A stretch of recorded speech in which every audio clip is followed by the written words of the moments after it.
and so impact resistant, you could drop it from a high-speed vert. No need to worry about collapsing shelves. And our patented seal platform. If you resell, your buyer will know it's a real deal. So,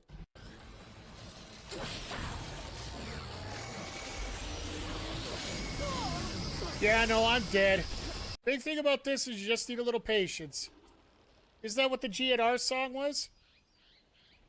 Gotta take a little patience, man.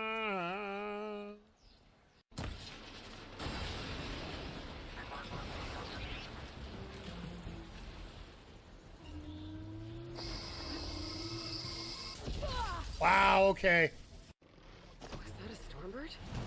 It might have something to do with those dark clouds. They could get a closer look from the sky. Carefully. Hiked up to the side, did an inspection. The coating is working up to spec. We applied a nanite mixture on one corner of the second L. Seems to have missed what it is. Oh, this is the... We were...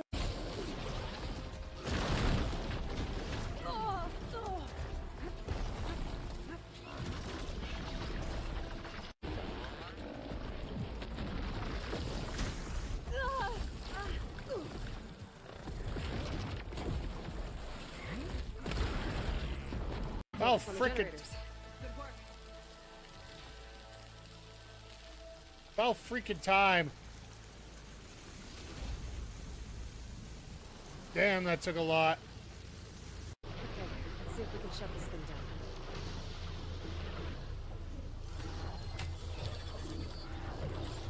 There's some kind of power core. I can't hit the core on my own.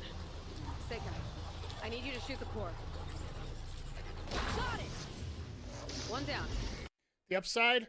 They discourage the locals from thrifting through my toys. Who knows?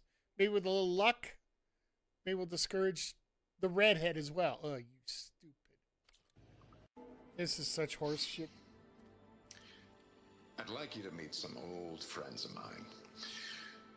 See, we were at the best party in town, celebrating our big win. And while everyone's attention was on me, my ex-business partner, well, he barges in, and he's jealous of our success. And he throws a drink in my face, but not a drop hit me. Once, I had a home on this world with the most beautiful view of the city. Me and my wife, we used to love to sit and watch the city lights twinkle in the evening haze. It's our moment of serenity. But then, the time of ashes came. And while the heavens offered an escape, only A living ancestor, emerging from the wilds to tell us we've been chosen, that we were safe. It was easy to embrace. Everyone here has a similar story. Why didn't anyone send word to us? Not everyone is chosen. But Walter says we must leave our old lives behind if we're going to ascend. Nobody questioned it. But I should have. Everyone keeps mentioning him. I get the feeling he's not really a friendly guy. As friendly as a fireclaw. But it's not just him. The soldiers that follow him are like that too. I guess they need entertainment. Oh, we know the words. Seika. Oh, no. You should have the honor, Aloy. Only through devotion. May I embrace his light. Only through him may I ascend to a... There's still something I don't get. Why would Landra do all of this just to get off this world? Oh, this again. You're still Oh not God, telling me everything. they're still having a couple fight. My people are the ones that are caught up in all this. My sister. I deserve to know. You're right. Mike the Ref Maloney, Big Bad Boris on the call here tonight. It is Super kick! Super kick! Let go! Let go! Third! Let go! Super kick party! Yeah, pay the money for that. Yes! This life is going great! Let's go! She's healthy. Let's go! Is she healthy? Yeah! Apparently she's back.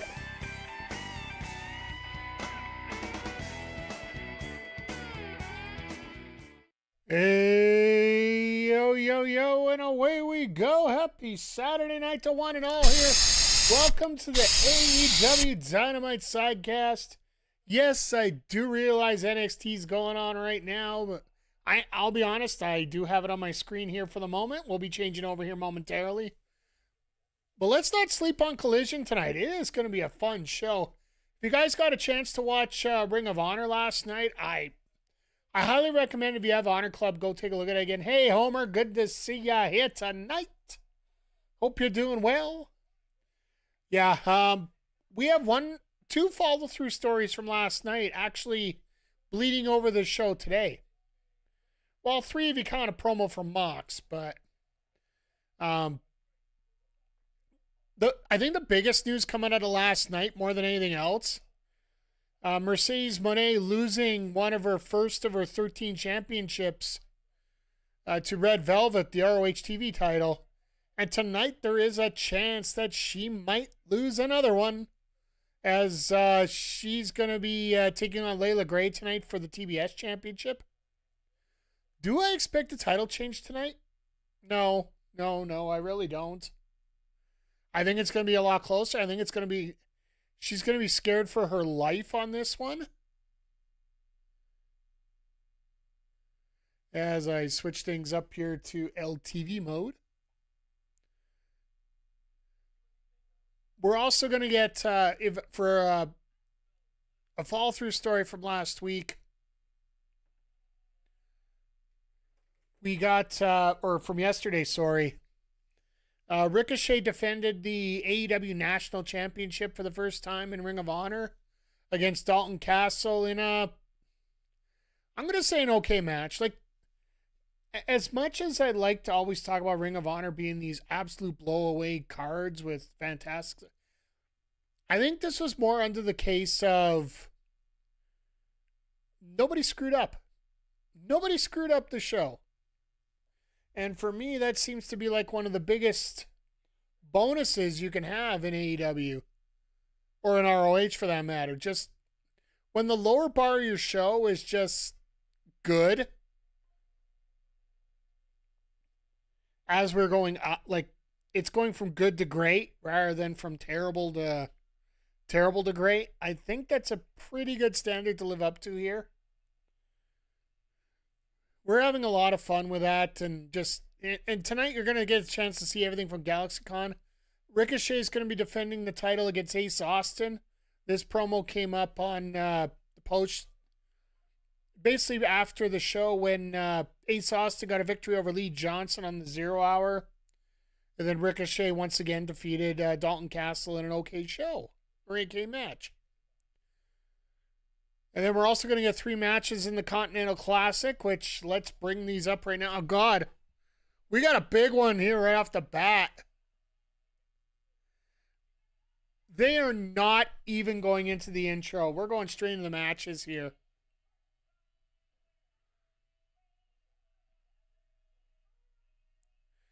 I love that Arcady really gets into the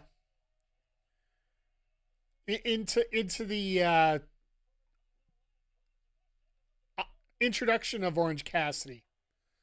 From wherever, whatever. I think she gets into it more than Justin Roberts does, so.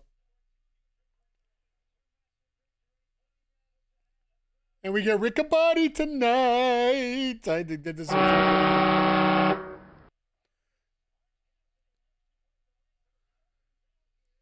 I think they're going to try to mix in Riccaboni in as much as humanly possible at this point. I don't blame them.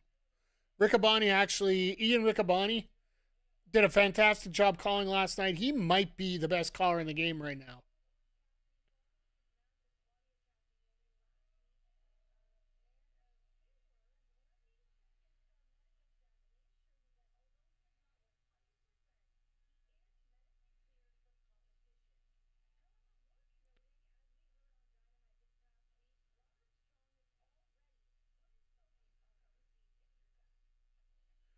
So OC's going to rip.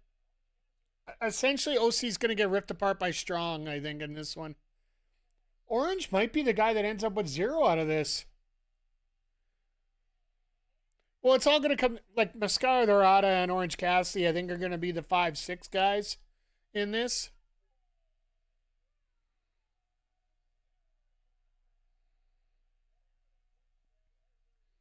Because Roderick just basically, he doesn't care right now. He's going for broke. Because he honestly feels he has a shot at making the playoffs. And just looking at this draw right now, like, it is early. But Claudio's got those 2 wins. By the end of tonight, he could have 3. I think more than likely he'll have 3 because he'll end up beating Mascara Dorada. He beats Dorada, he's up to 9 already with 2 to go.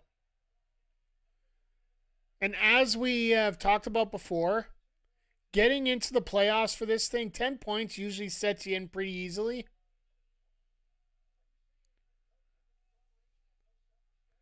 Because usually if it ends up being 10, there's a tie with someone else and sort of moves things around a little bit here. So we'll have to see. The 3 points means a lot.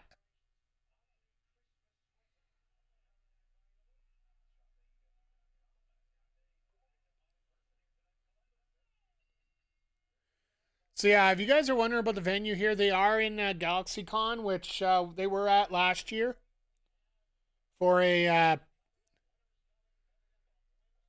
Columbus, Ohio, for one of their big conventions every year. It worked out really well last night for Ring of Honor. I will say it's a little hit or miss with a lot of people that are there because it isn't just a wrestling convention. It is a gaming convention.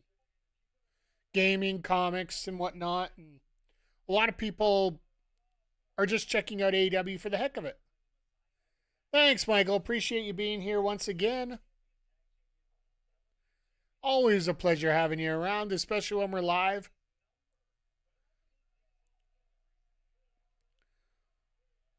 So just a reminder once again, folks, this is the last time we're going to be on Saturday Night Collision for 2025. We're still going to be here on Saturdays. But next week they're running Collision at 4:30 Eastern. Unfortunately, I will still be at my job at the time. I'll be speed watching it when I get home from work so we can talk about it on the stream that night. Because we will do our Season 3 draft for My GM.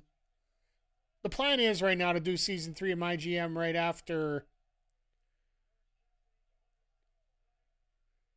after the John Cena last match.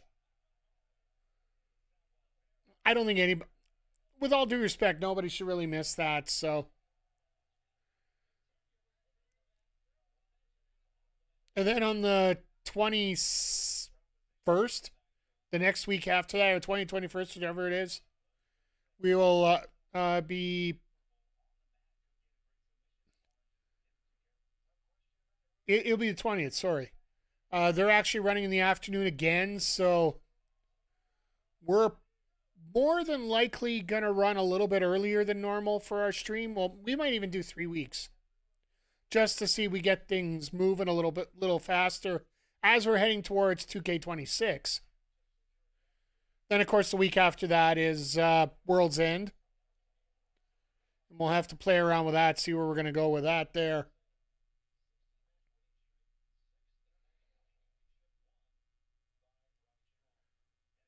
And, of course, Backbreaker Wrestling coming up in January. It's funny because to get ready for Backbreaker Wrestling, I actually have to play the game a little more. For those that don't know, I don't play 2K26 a whole lot, or 2K25 a whole lot in terms of the other modes outside of My GM. But in order to get everything that these DLC characters have unlocked, I have to go into different areas. So I managed to play, I was doing a little showcase on Wednesday.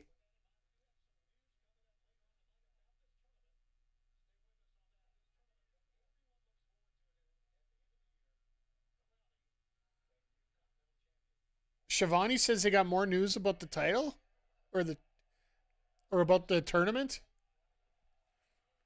I'm assuming that news is relating to Darby Allin. Because normally they'll do a straight up even weeks on everything, but Now with Darby's injury, they've sort of moved things around here because, well, let's face it, Darby's going to be so far left behind.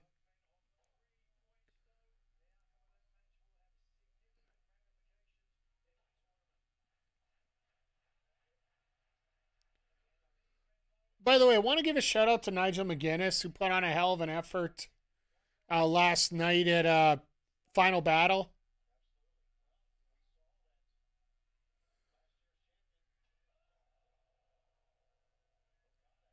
Against Tyga Style in that 30-minute Ironman match.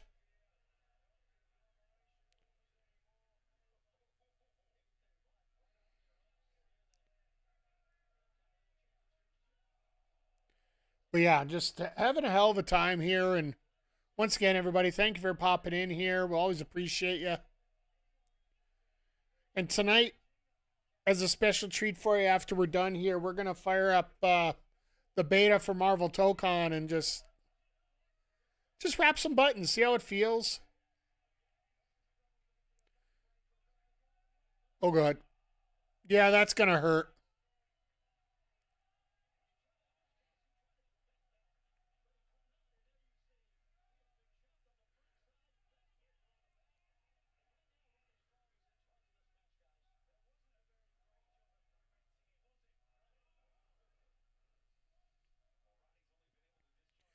Roddy's not even fooling around here. He's out for blood.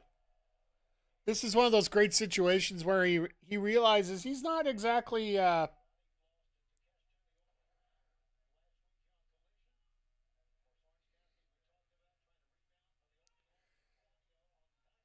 he's actually just ripping right through everything right now. Oh my God, they let Kendall Gray win the Iron Survivor. Good for her. So they're literally hot-shotting her all the way up the ranks here. If you guys aren't familiar, Kendall Gray, she is currently the Evolve champion, which is basically the equivalent to minor A ball, if you're talking about baseball, of the WWE.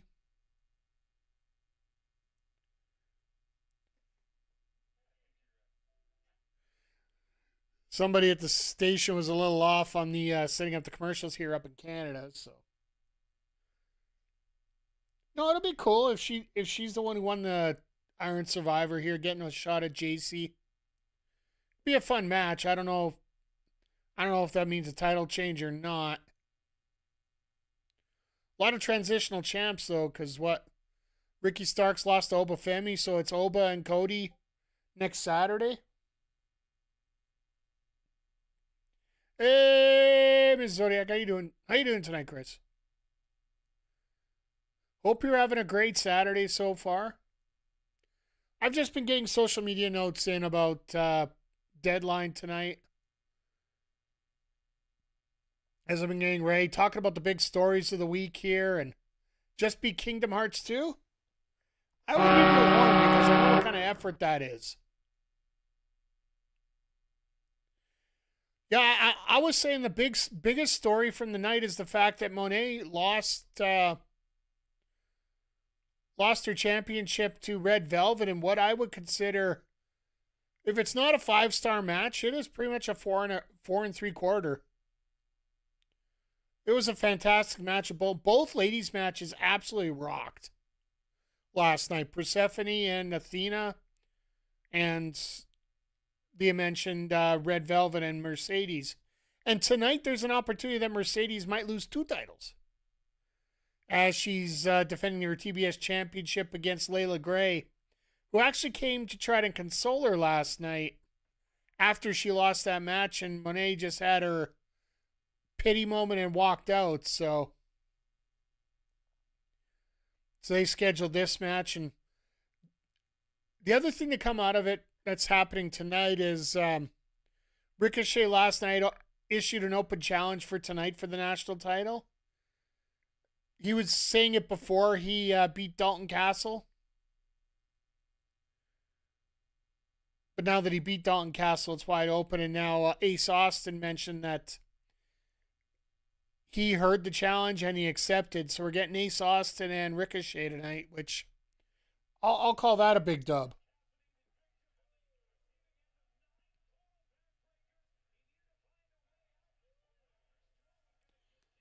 And I think the only other big news today is Sarah Stock getting a little too much Thunderbird and getting a little bit too much courage again, and times is shooting off her mouth again. Trying to pop up more dissertation, bias, not taking care of the athletes, blah, blah, blah.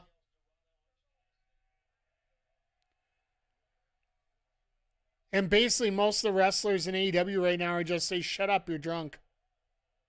Or the equivalent to it, right? As far as I'm concerned, if it's true, go for it. Start suing people. If not, shut up. Not you, PJC. I like you. No. We're just no. Good to see you here tonight. Tonight's been going good. Like right now, our opening contest here, Roddy Strong and Orange Cassidy for the C2. We were just talking about Mone. Thanks for not suing. I tell everybody, don't bother suing me. I have no money, so there's not even worry about it. So, no, just talking about the stupid comments that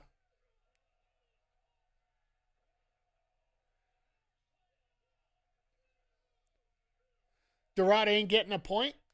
You know what wouldn't surprise me if after Sarah Stock's comments online today that they actually go the 20-minute draw here with Claudio and Dorada. Because Claudio can make the playoffs regardless, right? Like, this is, as we mentioned, this is probably one of the biggest, it's the giveaway point at this point.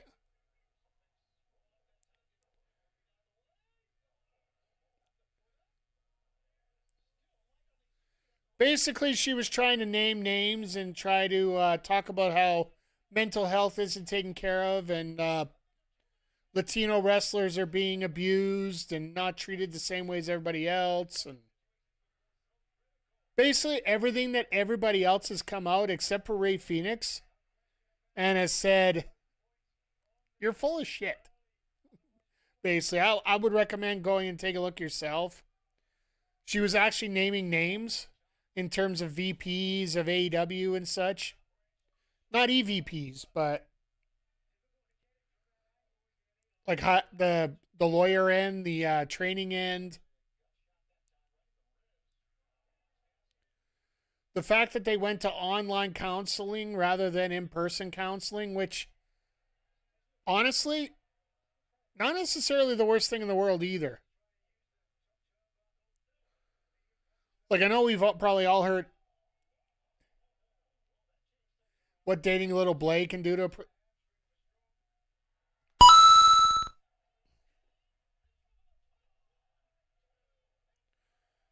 yeah, it basically everybody with any like if she wouldn't have done this,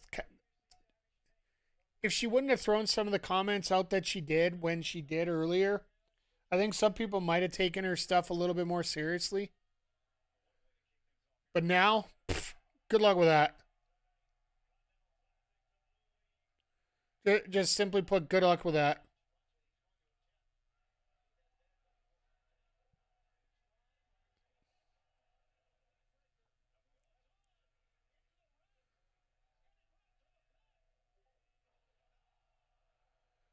All right, this is over.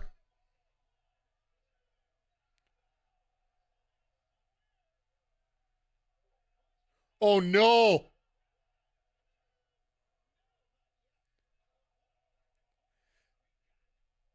But yeah, you were watching Final Battle last night, PGC. What did you think overall?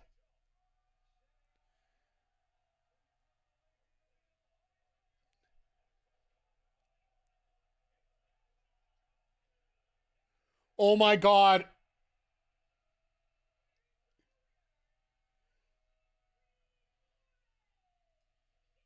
Roddy is going to have a fit.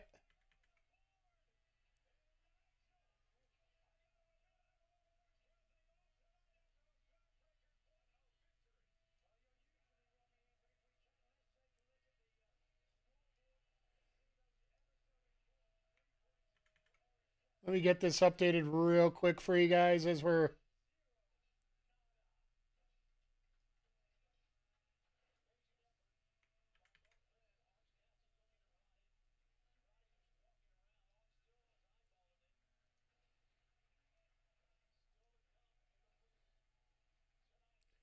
Where are we at here?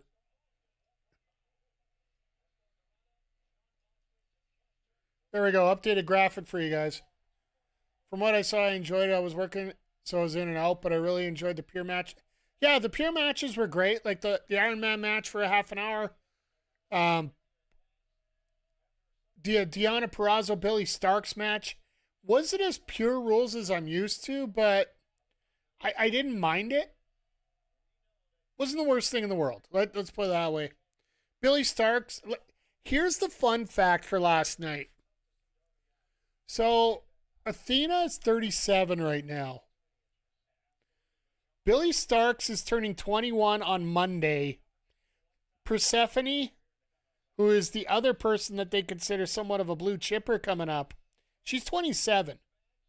You combine both of them, and they're only a few years out of what Athena is currently. Like, that is the craziest stat to me, period.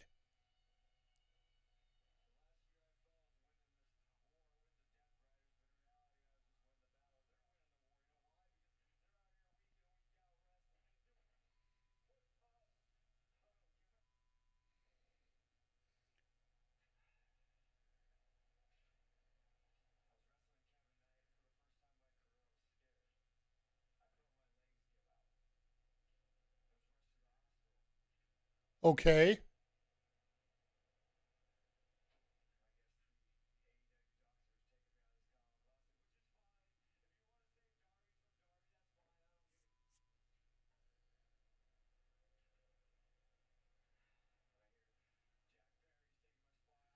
Oh, shit.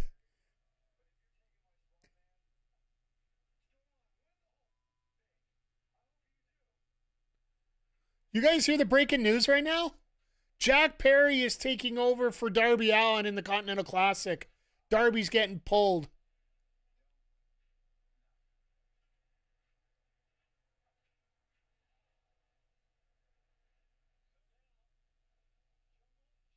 So Jack Perry's got to wrestle 4 matches down. He's down by 4. He's down points. Oh, apparently he couldn't feel his legs after the match. Got a stinger somehow. Must be legit injured. Like, let's face it, that is the second person that's the second person in that group that, or in the tournament, that's been pulled. The first one's Kyle O'Reilly, got pulled out before the tournament because of his injuries with Moxley. We don't know if that's kayfabe or real.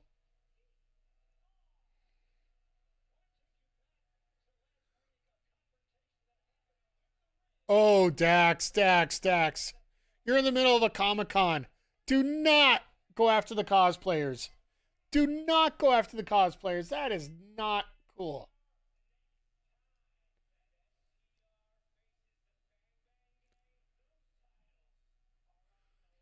So, are we going to get a Winter is Coming tag match here?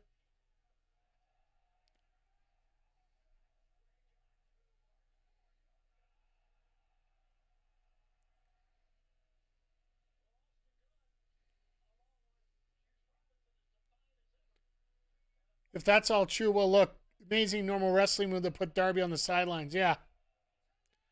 Well, the fact is, Darby actually had to wrestle a wrestling match. And I've said it before, I'll say it again, I'll say it forever. When it comes to I guess I could take this off now off the screen because, well, we're not dealing with that at the moment here. If you're dealing with injury, or sorry, if you're dealing with an injury, putting yourself in a hardcore match where you don't necessarily have to take as many bumps, you might have to get hit with stuff, yes. But a lot of those spots actually do end up feeling a lot safer than some of the stuff they do in actual wrestling moves. Like falling through a table versus, or sorry, falling through a door. Let's put that. Let's do the indie thing here. Falling through a door versus taking a superplex. Doors, realistically, while it's gonna hurt a little bit, it's nothing compared to being dropped 10 feet in the air right on the solid plywood.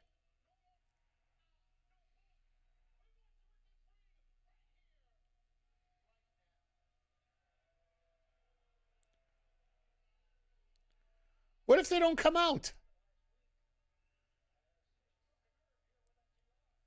So FTR has been struck on the nerve.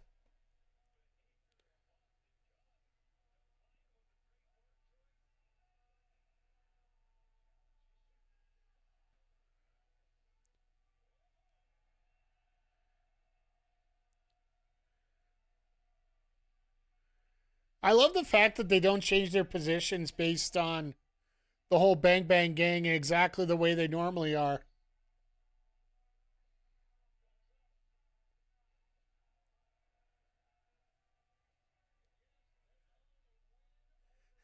I love that Dax is like, quit showing off, come on down. I love the fact that they're not having to do a whole lot to set up this tag match, and I gotta assume this is gonna be a World's End match. Unless they're gonna do it in Europe.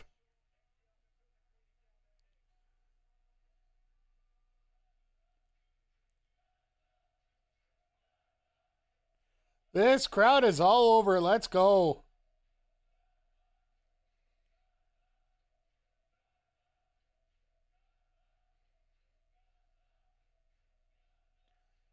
I love the fact the crowd's all with Bang Bang Gang right here.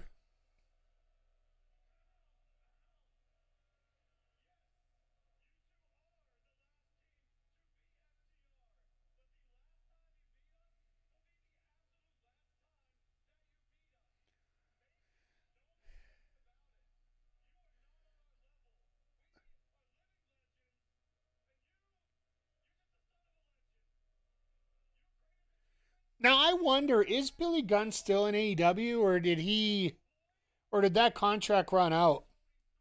With the fact that you're seeing Billy Gunn a little more prevalent in the WWE 2K25 game.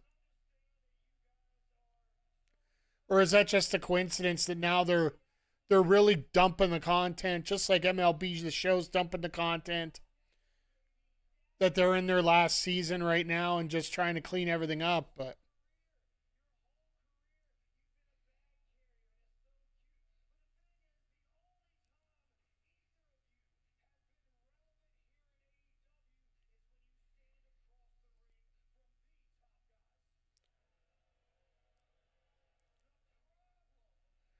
oh God, Dax. Wah, wah, wah, wah, wah, wah, wah. Really wish the crowd wouldn't do the Marty Skull whoop whoop thing, but it's just, I think they more didn't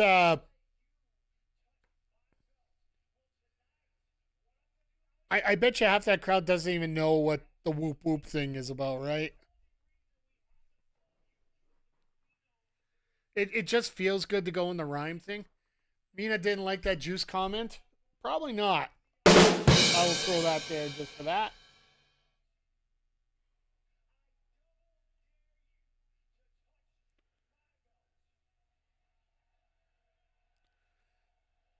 It's also going to say, I bet don't even remember where it originally from. Yeah, that's probably it. Like, that's the one thing people got to remember. When it comes to wrestling fans, there's like the 30-40% that are really into it and really focused and know all the storylines. And yeah, Zodiac, even to a point, even the experienced ones don't know a lot.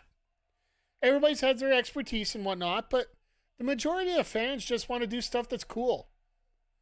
That's why a lot of people, this is where we sort of roll into the Vince McMahon situation. And yes, I'm bringing that name up. Remember when he came he had those sexual assault allegations, and he literally showed up on SmackDown that night. The common fan don't give a shizen about what's going on in the public eye right now and all the backstage stuff and all that, all the SRS reports and everything else that's going on. They don't have time to go through that stuff, or they don't care. They just care that there's something cool going on, and Vince is the owner, so yeah, we thank you for all you do. And it's the cool thing to do.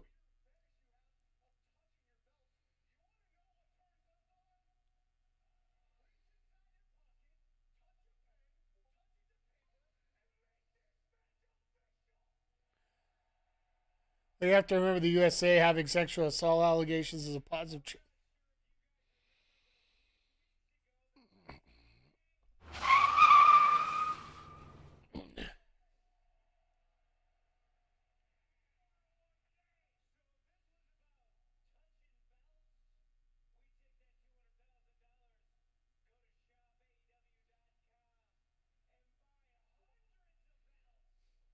Ah!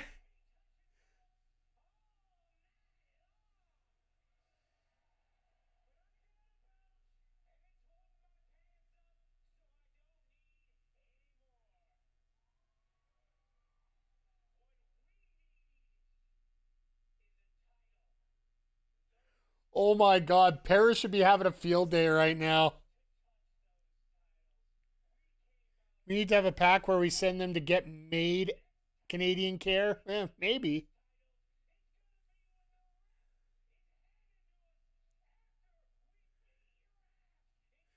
Paris should be having a field day right now because he's such a proponent of the titles versus belts promo.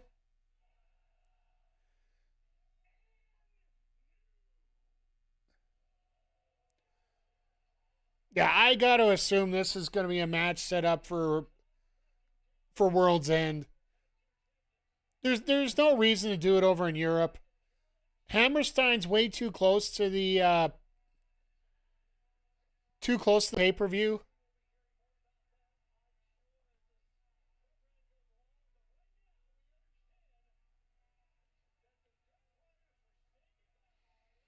Oh, goody, we got the Death Riders. Oh my God, mass referee almost got in shit there.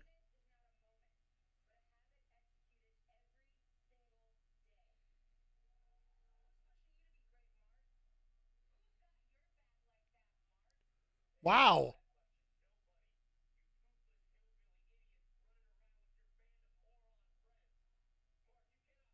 Marina leading the promo?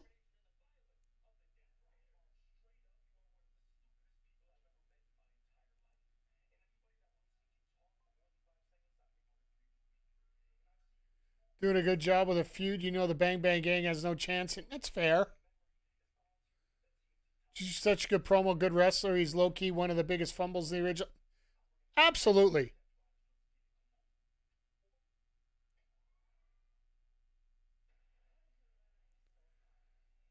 Absolutely. Like, we could talk about the biggest fumbles out of NXT, and Juice, I would say, is one. Sami Callihan might be another one, in my personal opinion. That was a bit of a swing and a miss when it should have been a lot better than it was. And I know we're saying this with Deadline running right now, but I haven't got any results from any of the other matches on that, so.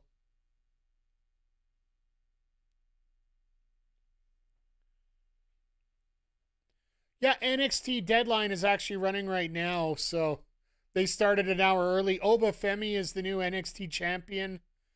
He will be taking on Cody Rhodes next Saturday at the John Cena show.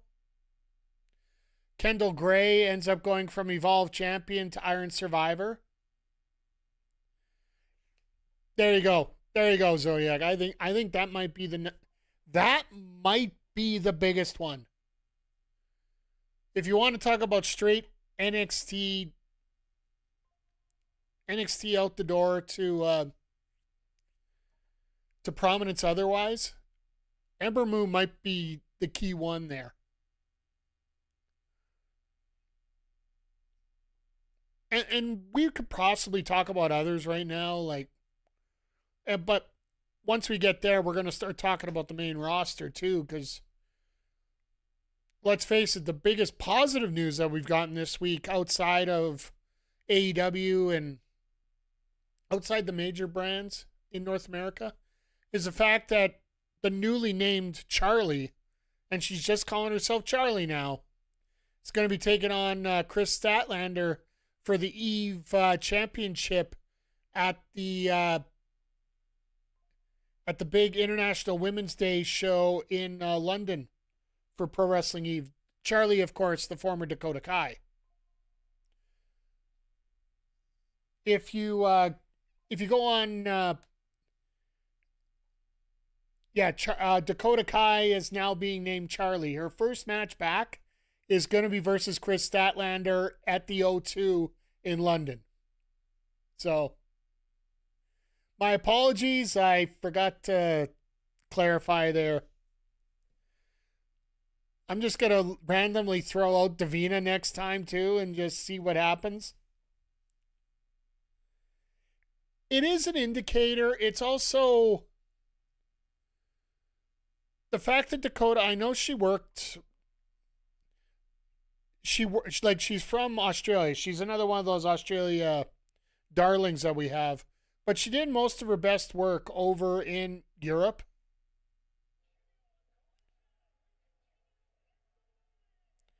All right, we'll bring it back up. Bring the draw back up. See how it goes here. I'm going to see if I'm able to switch things over and put Jack Perry in there, but don't quote me on that.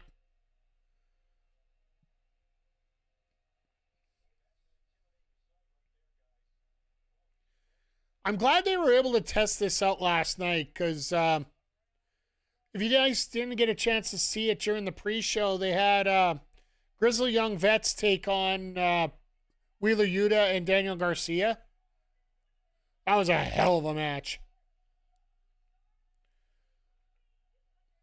No, I think Charlie personally just biding her time. Like, by the way, she is I do believe Charlie Girl on Twitch here. They're actually doing 2 double matches this week, so there might be a possibility that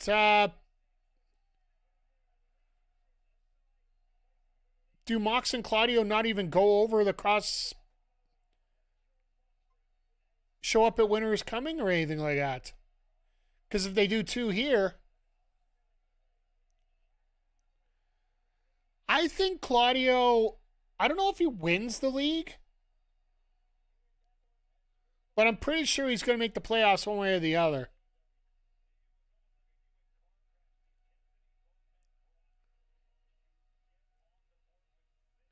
Because what, if we look at this,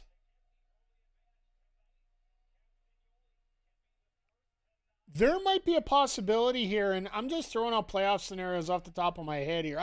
I do feel it's going to be Fletcher and Okada making the playoffs on the other side.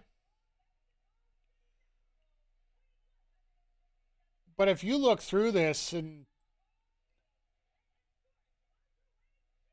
if it ends up being Takeshita and Claudio,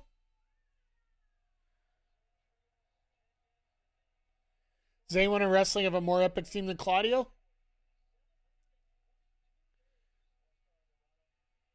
I'd still go with Walter a little bit. It's in the range.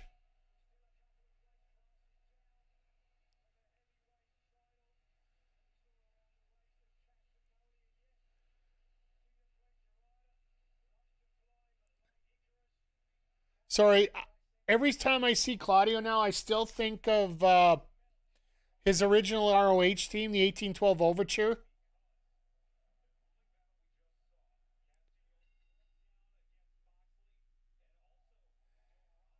AEW wants Okada having a... Well, he's going to have a belt anyway. He's going to have the international title, right?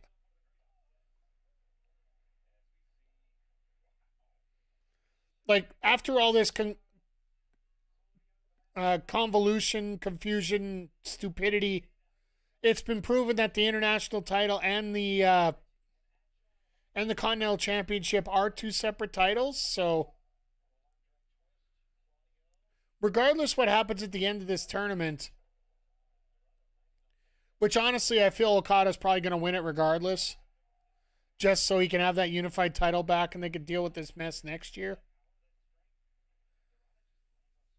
Yeah, they did give Gunther his theme back, and I hate the fact that next week, like, I'm going to be losing my shit next week when we're doing our draft here for season 3. Because I bet you it's going to be the story of the foreign heel taking out the reigning American superstar in Washington. And someone's going to be in the crowd. Everybody's going to boo the piss out of him.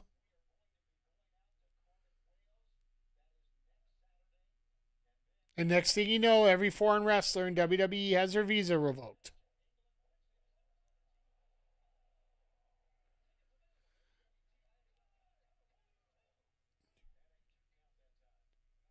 But yeah,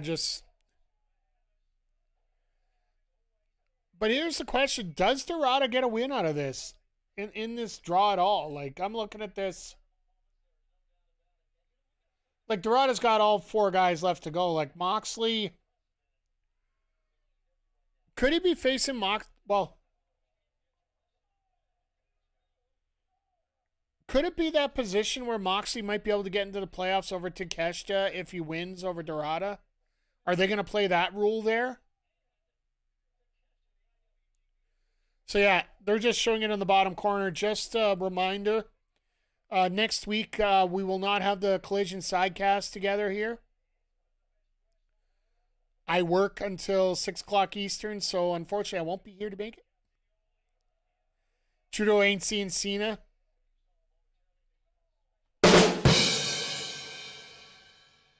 No, he's too busy dating Katy Perry right now, so he deserves that.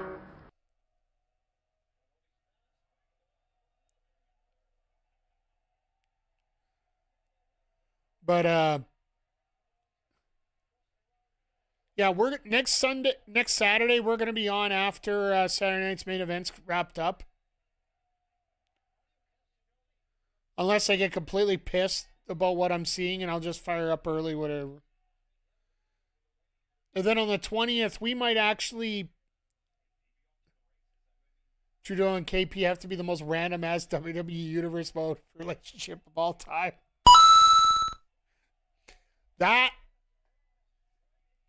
Well, let's put it this way. Do you think you would have expected that on your bingo card this year?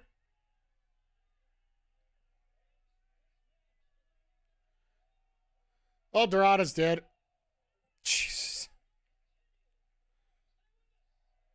I could just imagine right now if this is 20 years ago.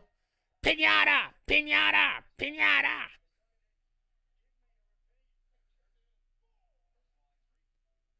All right, we're going into the picture right now. So yeah, next week we'll be there.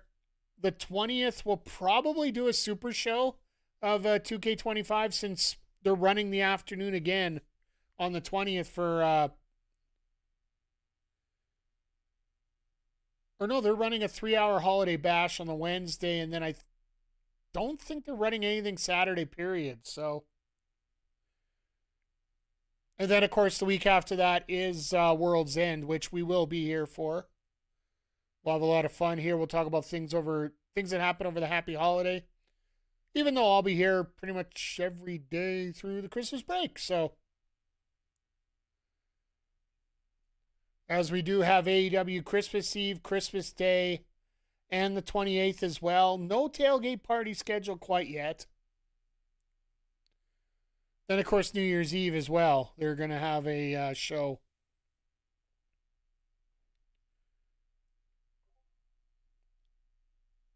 But yeah,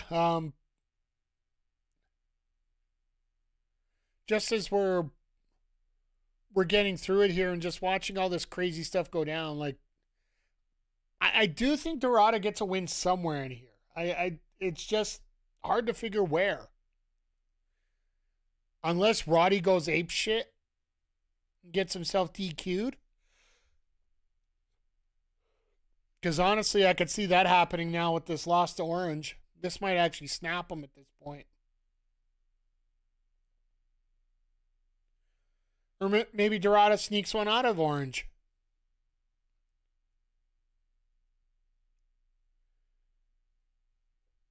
But it's it really sucks when you watch these tournaments and you get like the last week is like Jay Lethal versus Mark Briscoe just to see who doesn't finish last.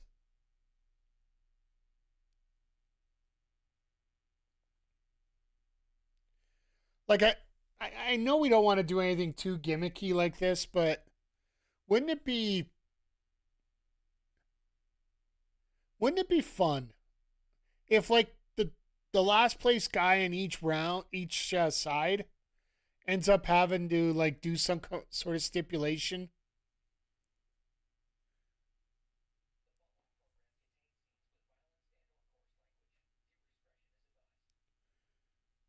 Or here, let's do one that'll infuriate all sports fans,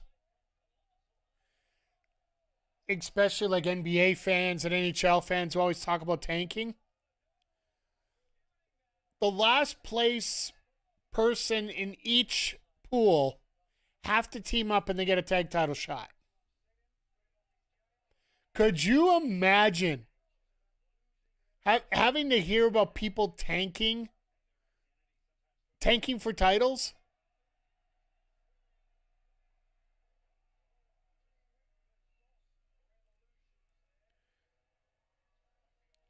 Is it just me, or is Claudio just playing with his food here?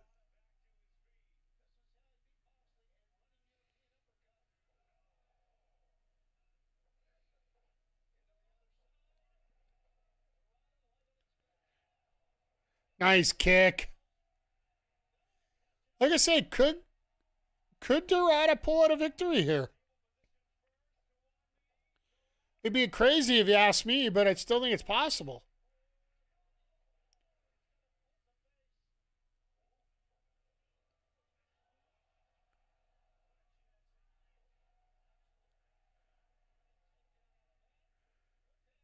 My God, Claudio, you deserve all the flowers on this.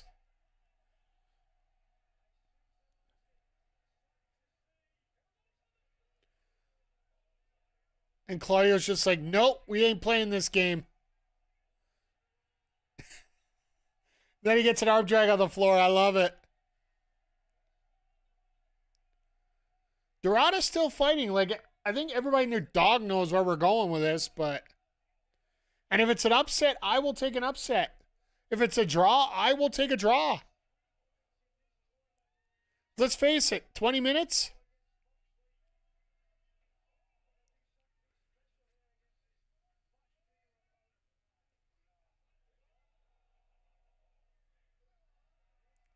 Another arm drag off the top.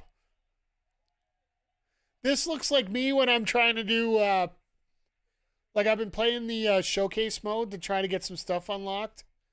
Some of the guys that have been contacting me with their downloadable characters have some stuff that I don't have unlocked yet, so I got to play the game to do it. So I literally have it on easy, throwing the same move out every time in case I have to. Just literally getting done what I have to get done to get through this stuff, so. That's what Dorada looked like right there. Let's go arm drag, arm drag, arm drag, arm drag. It's like Jericho wrote up the list. Arm bar. Oh, God. Oh, God.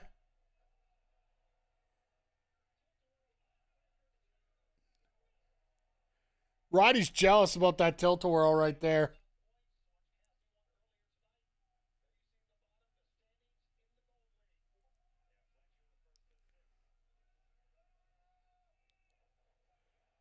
Yeah, this is it. All right, Dorada's tougher than Mox. We have officially made it official here.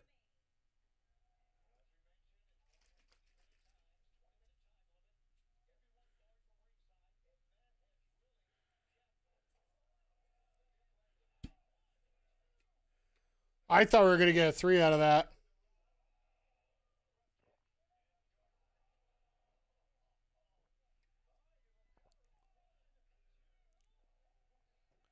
Claudio getting a little desperate on these covers, I see. Not the worst thing in the world. Like I say, just, you know.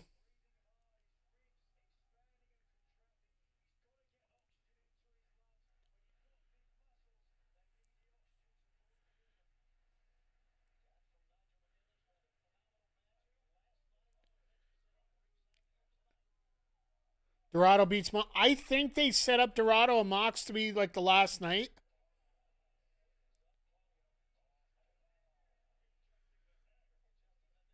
I think that's the perfect place to do it. If you think about it, like having like what, didn't Commander have that spot last year where he ended up beating Claudio in the last match to keep him out of the playoffs?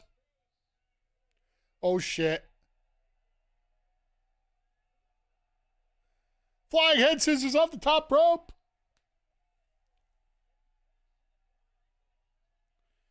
Nope. Yeah, you're done. Claudio just said, we had enough fun in this match. We're finishing this now. Blocked.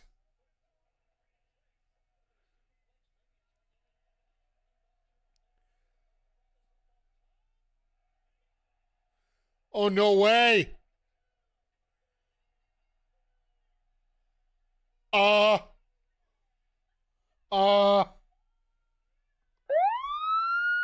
We got a robbery here. We got a robbery.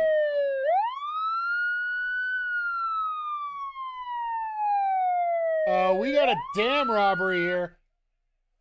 God damn, that's awesome.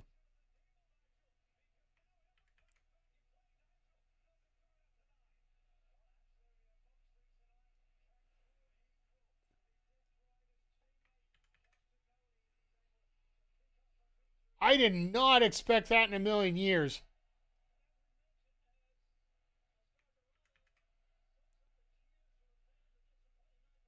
Now Roddy's got to be going nuts because he's literally the only guy left without a win here.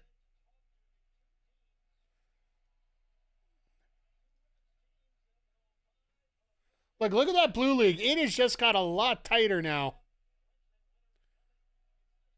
You know what? Like I said, after Sarah Stock made her comments today, don't be surprised if they do this.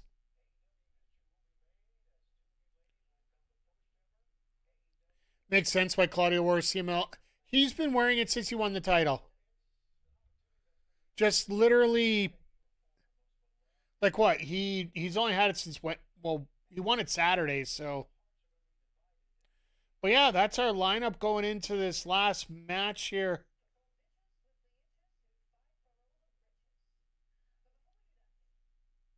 And we got probably Takeshita is going to be...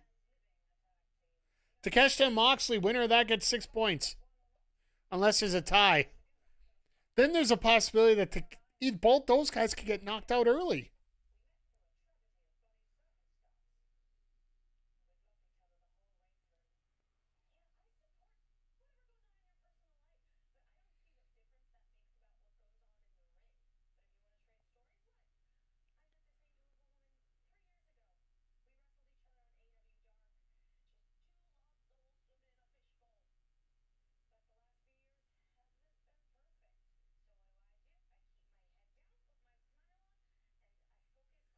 I love this. I love this.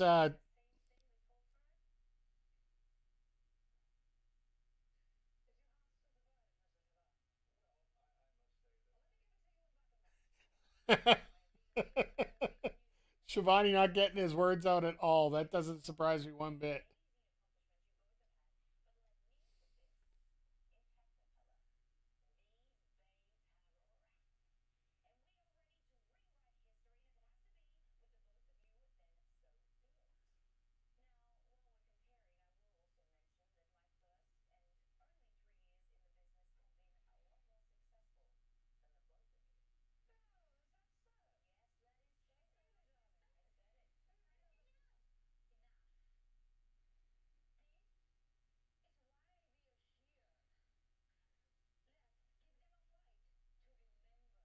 Okay. Shivani. Fuck it. I'll drink to that. So they're doing it on a I guess Winter is Coming as their last TV. It's sort of like their Clash of Champions that they're doing for basically a TV special. Like, we're going to be getting a lot of TV specials over the next few months. Because remember, after World's End, our next pay-per-view is Revolution, which is in March. So we got basically 2 months to recover. And it's a very smart marketing move as well by Tony Khan, moving Revolution back a month into March.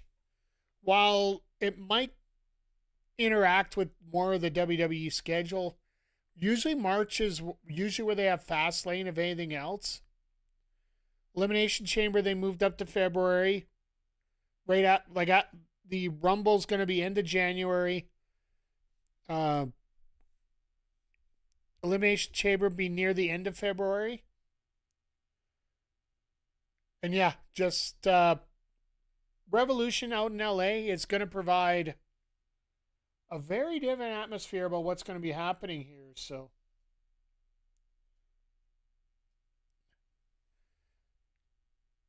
and like I said, frankly, the most important thing for me is the fact I get to save the $50 I got to pay every month for the rest of the pretty much to the end of the year. Since they got so many pay-per-views lined up at the back end of the year, the front half of the year gives you a little bit of time to save up money for them. So, but I really don't know which way that tag title is going to go. Zodiac, I know you checked out a little bit on him because of who won this past week here, and the fact that having the Mega Proms winning it might have been a better call. I'm going to wait until they actually finish this off to say whether it's going to be good or bad. I always hate face-face and heel-heel matches just because nobody really knows who to cheer for, boo for. It's more so a problem with heel-heel matches, which is going to be weird because tonight might be a bit of a turning point for Takeshita because, he's probably going to get cheered. Moxley, he'll find a way to get booed out there. But he's slowly working towards a face turn.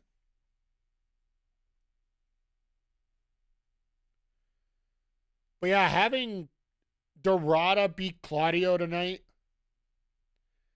like I said, I don't think it's that much of a worry. Because, just looking at this real quick here, what do we got left? Claudio's got Takeshita and Strong. So, as long as he beats Strong, he should be fine.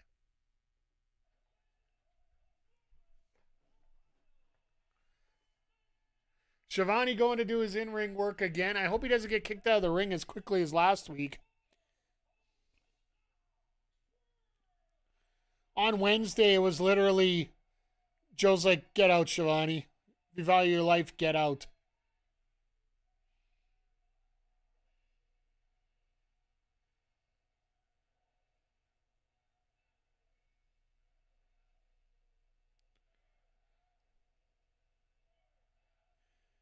Who would have known arson would be the key thing to get Swerve over here in 2025? Not that Swerve has, any issues or anything getting over, just...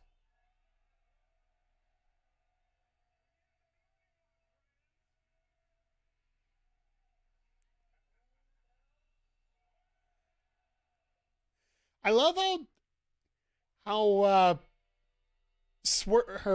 Prince Nana out here peddling his coffee is sort of like Earl Hebner peddling shirts out of the back of his car. If you guys didn't know, Earl Hebner at TNA shows when he was there was actually selling bootleg merch out of the back of his car. That's why he got fired from that place eventually. It's pretty bad when you got to go bootleg TNA merch, right? No different than, Nana selling weed or Pee-wee. What was it? Pee-wee Pee Wee Moore, whoever that was in ECW, was actually selling weed out of the back of his car while being a referee in ECW. Everybody needs a side job, right? What I would highly recommend, though, if Prince Nana really wanted to, make some sales by promoting coffee, I'm pretty sure Bones Coffee would work a lot better in this case.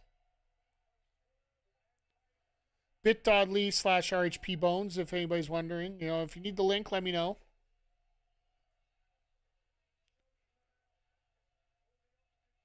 I'm a hell of an ad read, Chris, by the way. Just.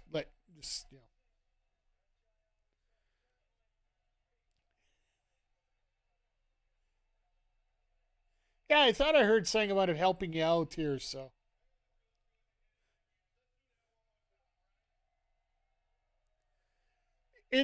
This crowd's going to be a little harder to hear because it is a smaller crowd because, well, they're literally in the middle of convention hall.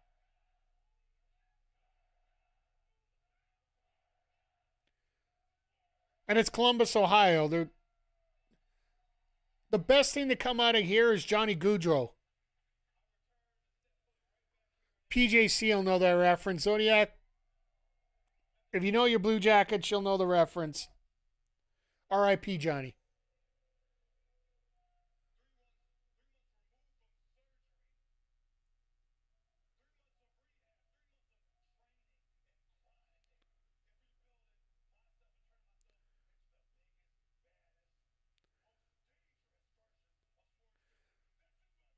I'm surprised Swerve isn't out here without his t-shirt, We've already commented about his physique when he came back. He looks like a damn triangle at this point.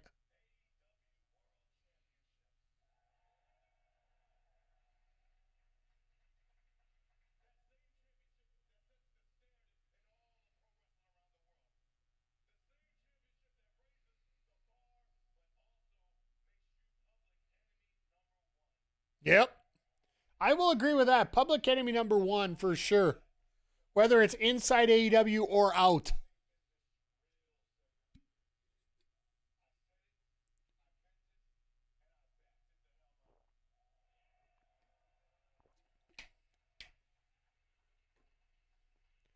Having Swerve on the top of the hour is actually a very smart move at this point, even if he isn't wrestling.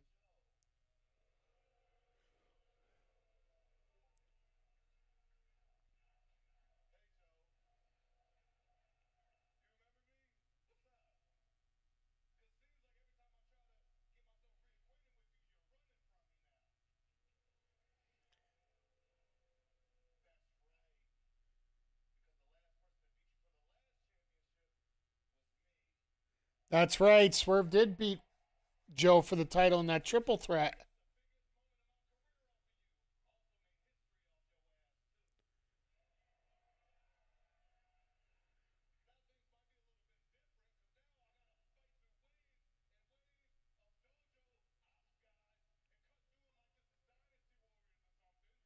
Oh my God, Dynasty Warriors reference here. Let's go.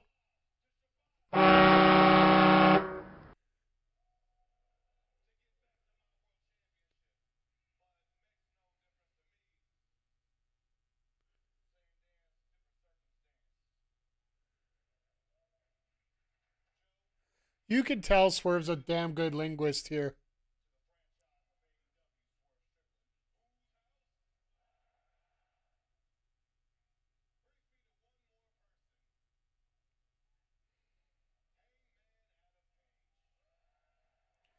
This is such a weird dichotomy right now.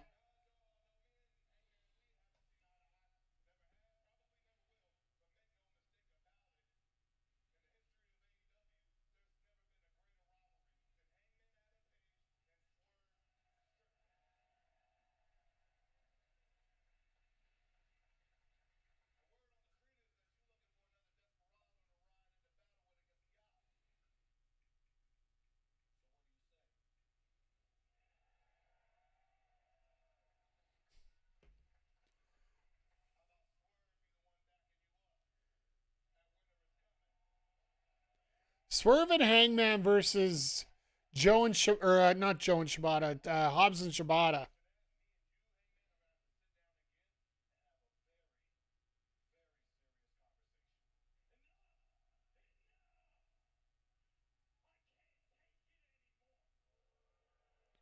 Who the hell is it? Josh Alexander of all people?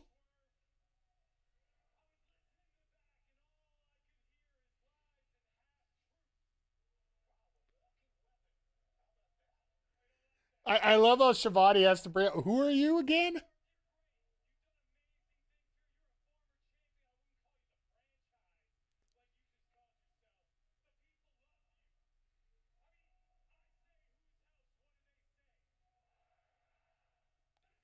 Is that the new blacksmith hoodie for Josh Alexander?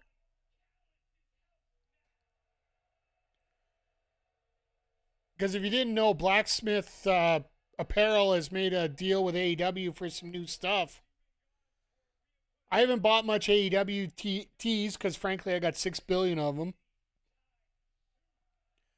But once this Blacksmith stuff comes out, like it's got real jerseys and everything, I will definitely. Oh, here we go.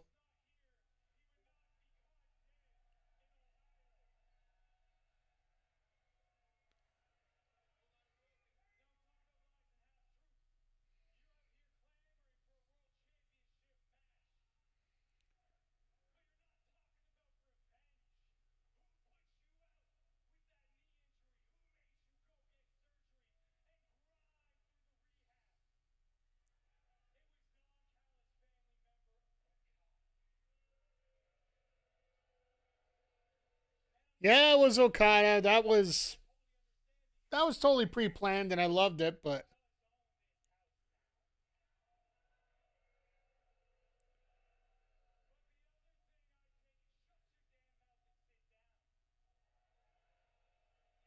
hey, somebody recognizing Alexander as number one. I love it.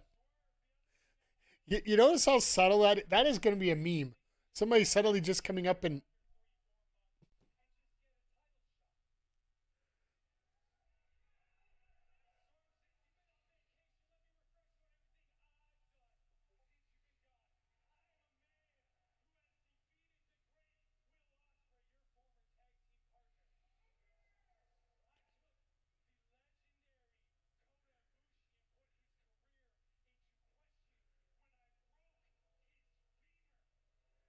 Uh, all right, that one I'll give him. The Osprey one, I think, what's that, a tag?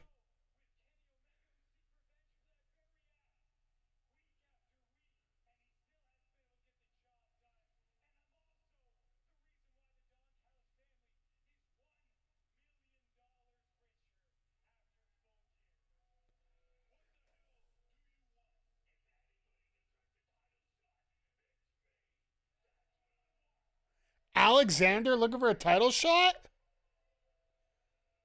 This is how you put somebody up a little bit.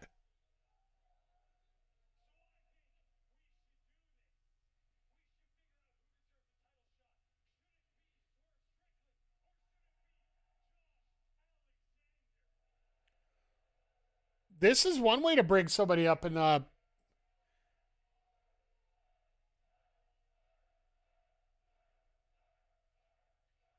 Well, we knew these uneducated hillbillies would say Swerve.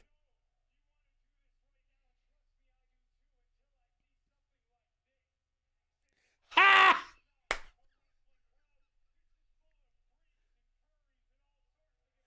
Ha! Comic-Con reference. Let's go. Attaboy, Josh. Calling out Harley tonight.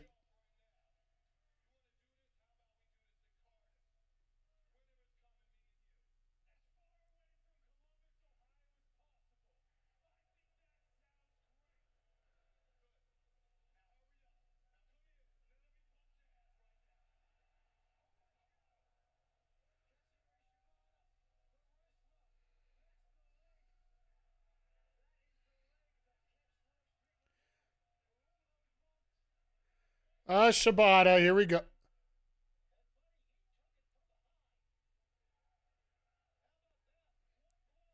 He literally only took one shot at him.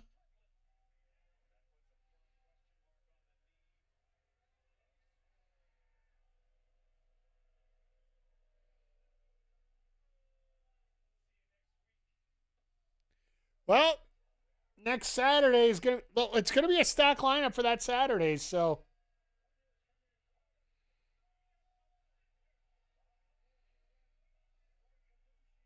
gonna have a fun tag next week, and then all of a sudden on Saturday, you got Alexander and Swerve. Consider if Swerve actually makes it out of that match. Eddie had a great match last night with Josh Woods. Nice little setup for the world title match coming next week.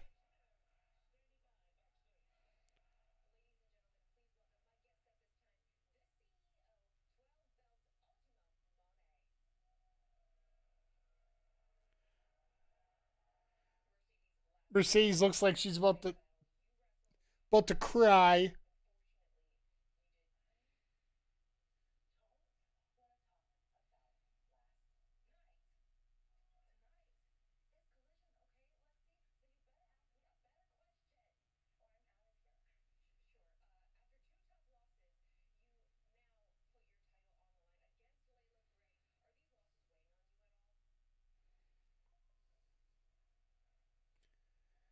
Yep.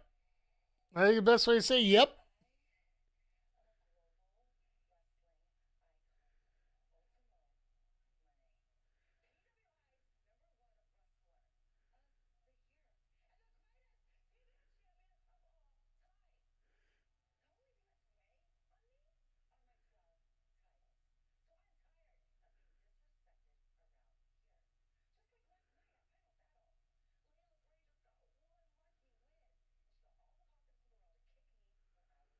She got a win over Zeta Steel in the pre-show, folks, if you're wondering.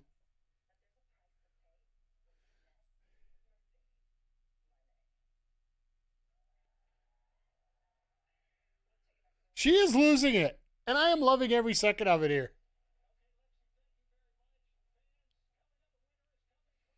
We are literally watching the self-destruction of Mone, and I think we were talking about it.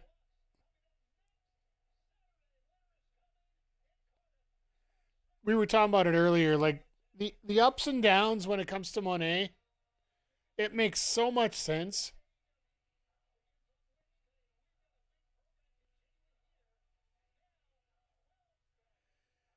So you got a dollar sign with all her titles.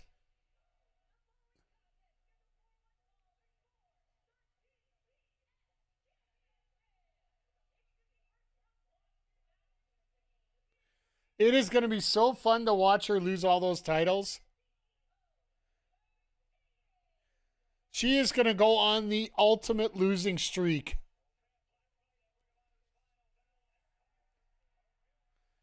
And I will say this again. I think this match was absolutely amazing between these two. Both ladies' matches. I think Cage match was ranking the Athena Persephone match at a 9.6 when I looked this morning.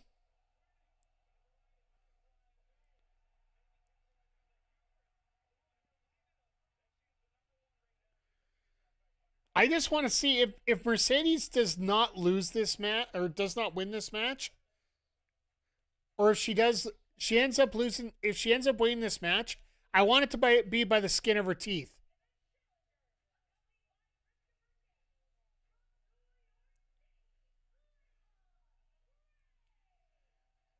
You couldn't even have Skyflights come out here to introduce.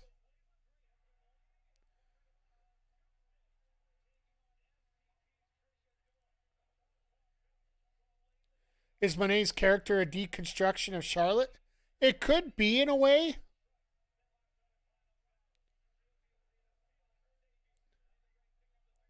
I don't see a lot of.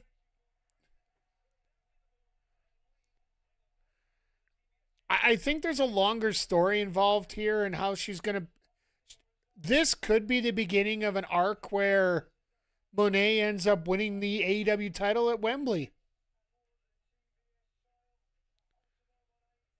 My feeling is that's where it's going here.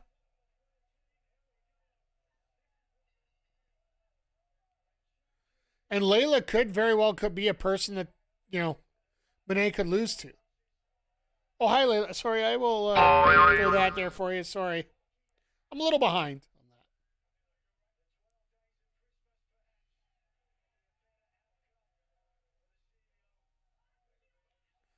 And Daniels is dead.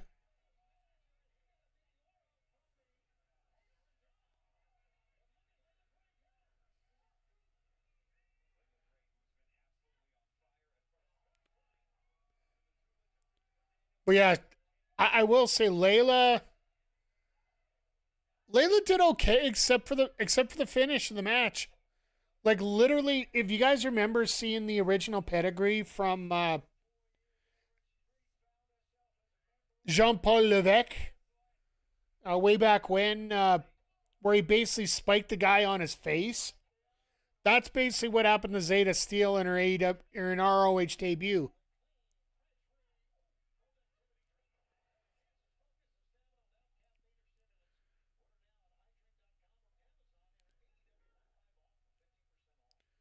But I will admit, Layla's skills have improved quite a bit. All that time training out at the NJPW New Japan Pro Wrestling Dojo in LA.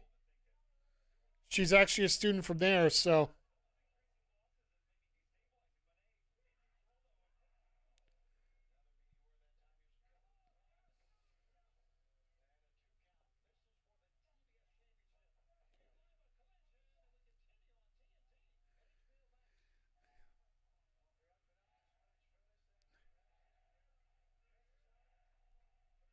Everybody's cheering for Layla, and the crowd, and Mone's starting to let her feel it. So, we're just heading to the first ad break of the night here, folks. So, just a heads up.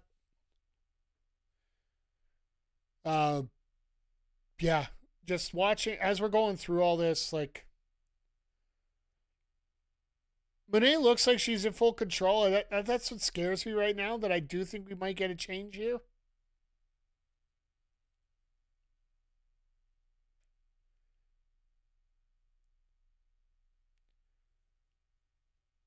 And honestly, giving someone like a Leila Gray the title, or basically trying to get that into that position of, the people that don't know someone like a Monet, or everybody knows Monet. It's just giving it to people that need a little bit more of a spotlight. I think putting that TBS title on them would work a lot better. Like, in many ways, like, we knew Statlander was a great wrestler, but the day she took it off Jade Cargill and the fact that she was going around with that title, I think that was a decent turning point for her in getting pushed into that upper card. Nah, not tonight. Turn the screws to Anna Jay if she's gone and give it to Ty. Maybe. Wouldn't be the worst pick in the world either. Like I said, if Monet loses tonight, or if wins tonight, I want it to be, a lot closer than expected. Because you can see the viciousness just ramp up a little bit here. It's gonna be interesting because a lot of contracts are gonna be coming up here. So, as we're back from the ad break, thank everybody for sticking around. If you are at all interested and want to get away from if you want to get away from the ads on all Twitch channels, I highly recommend checking out Twitch Turbo.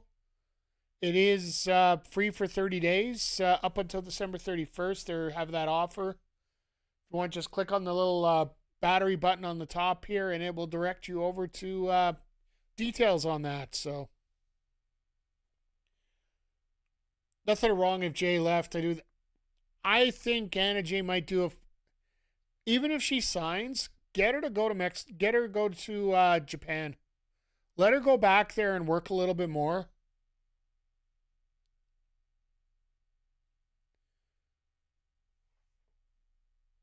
Like, that little stretch that she had over there did wonders for her.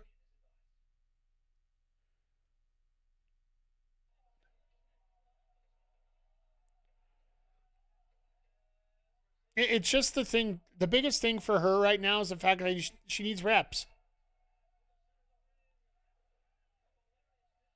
And with all due respect, if you're just going to work AEW, you're not going to get the reps.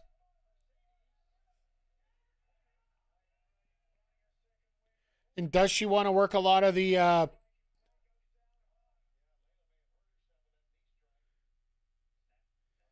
did she blow her knee out?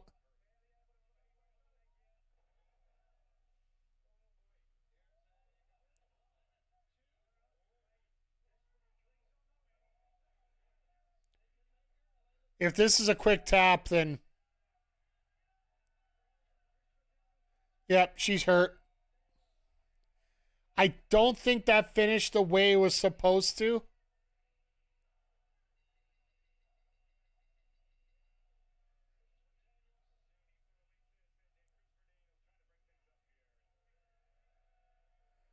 I think Layla's legit hurt at this point. Well, field goal's good. Is that what we go with that?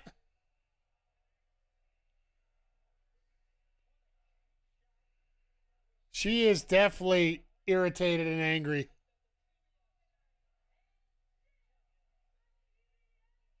And Layla's just like, oh, fuck my knee again.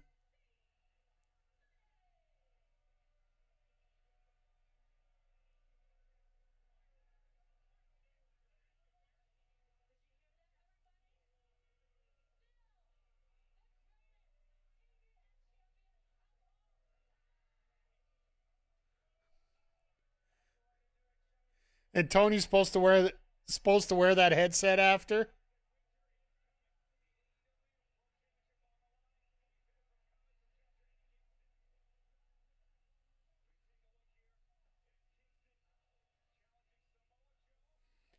Yeah, I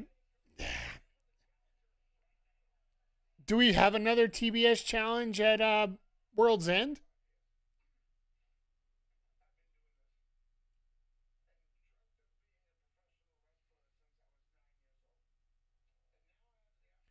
I still can't get over the Trash Pandas outfit.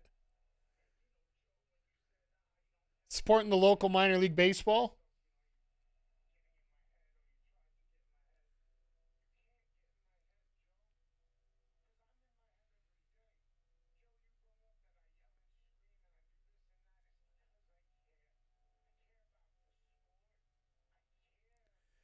He cares about the wrestling.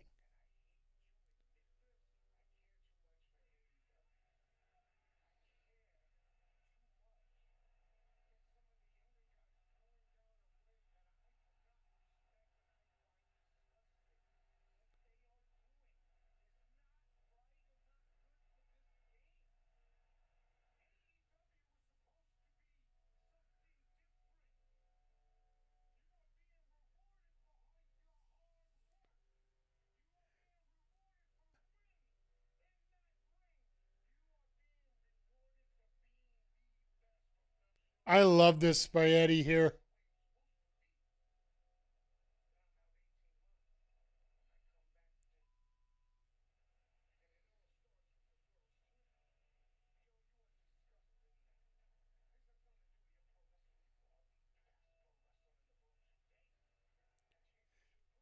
I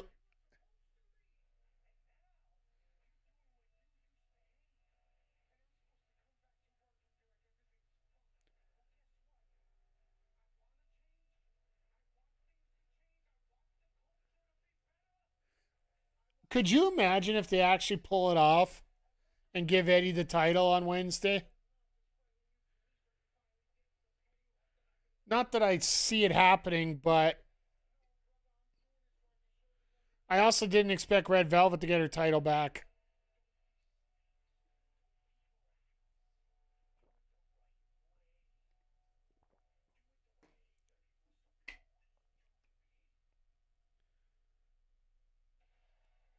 So he just wants to lose clean. That's all he wants to do.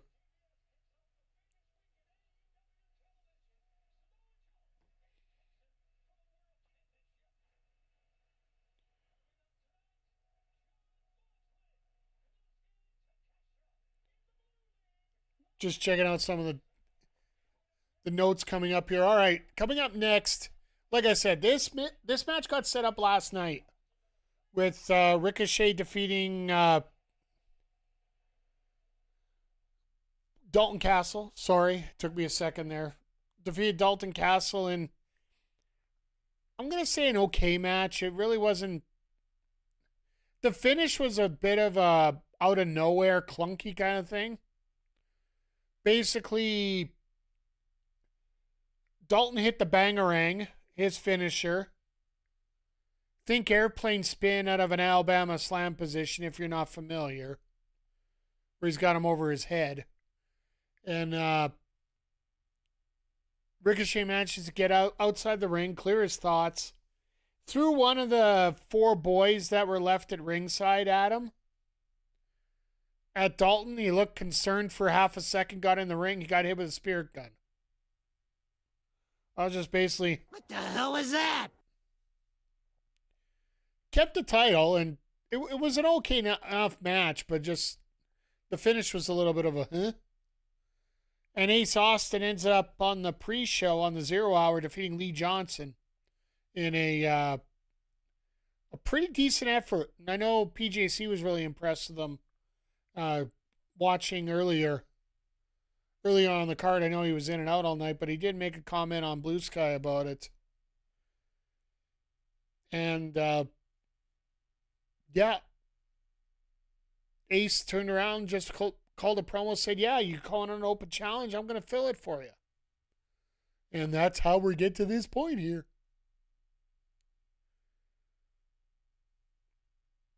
I do like that the first title defense was on Ring of Honor.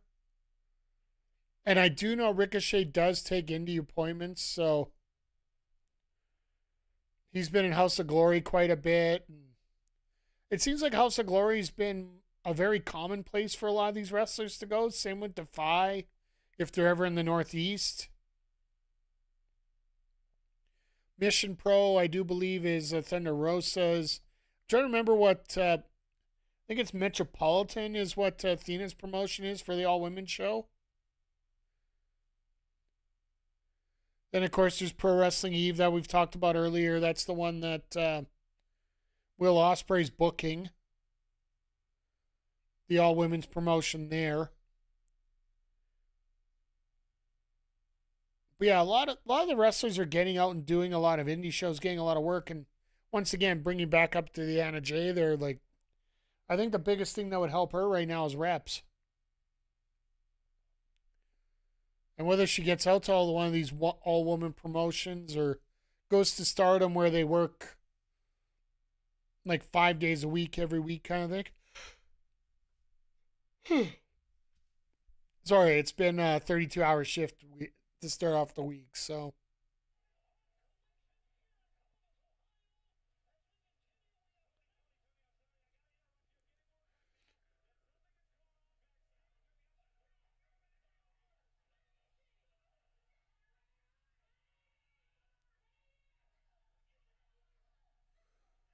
All right. Really?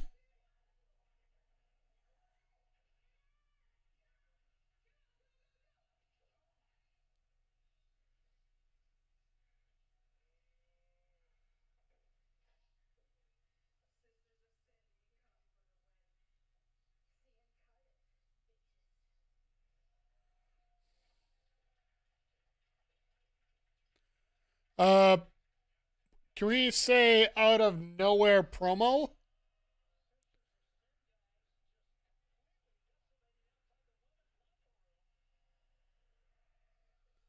Well, everybody that was planning to be on Ring of Honor tonight, yeah, that sort of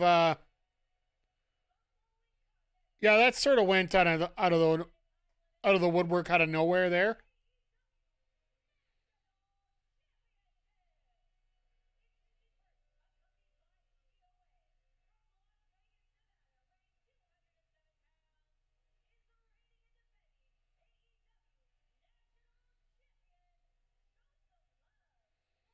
They actually used the "Show Some Love" line for Arcady. I actually appreciated her not saying that.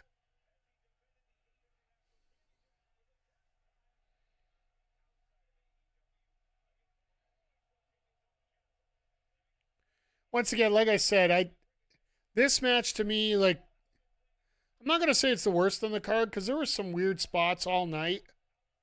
Even the finish to the Iron Man match, you could tell that the clock was screwed up. They shouldn't have showed it for the last little bit.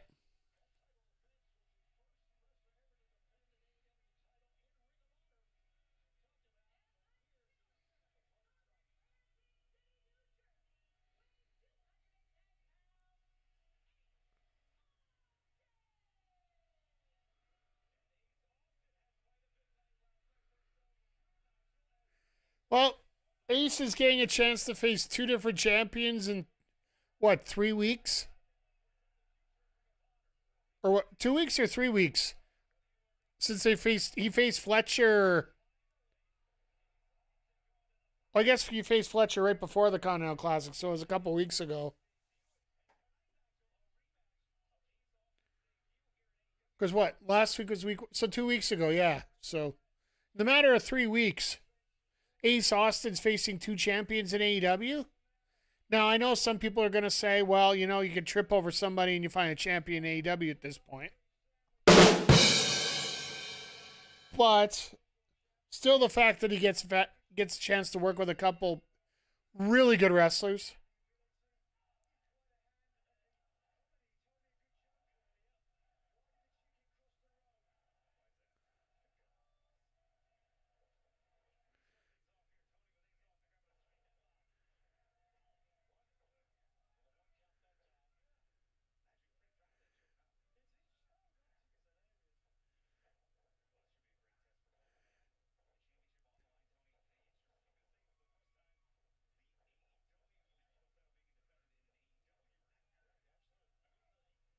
I like the fact that Ribicani's taken over a little bit here and just trying, because one thing we find about Shivani is that he does lose a little bit steam as you get towards the main event.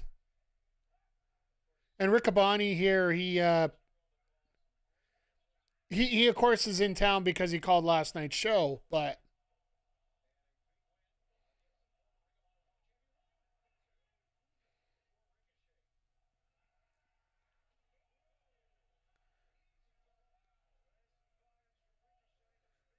if I was ringside, I'd see if I get him a towel and something and some Shino Bolo for his head.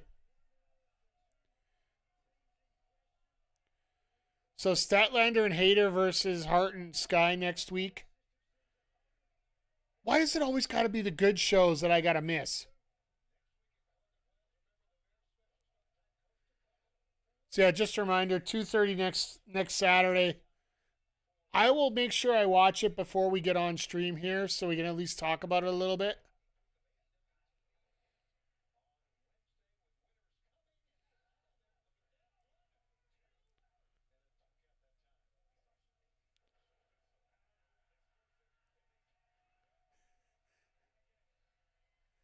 Ricochet having a meltdown already.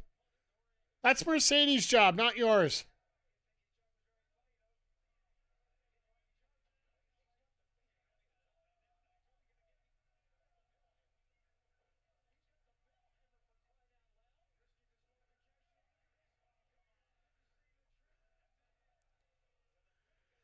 Well, that's one way to get distraction going.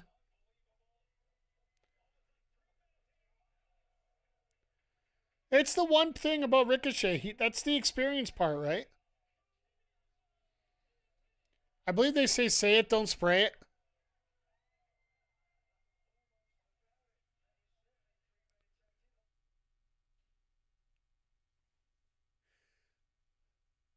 Don't tear up the sign. No. Somebody worked hard on that sign.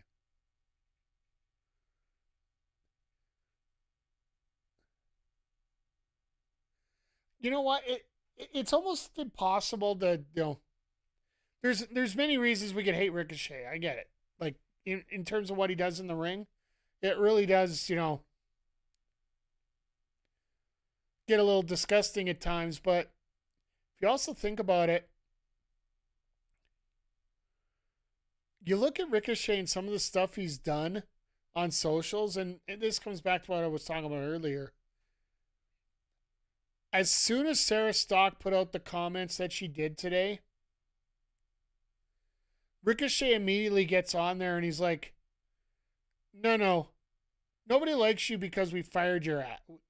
We got rid of your ass because nobody likes you. It's not because you were trying to be a whistleblower. Basically, turn around and say, stop being a bitch, and maybe we wouldn't be that bad to you.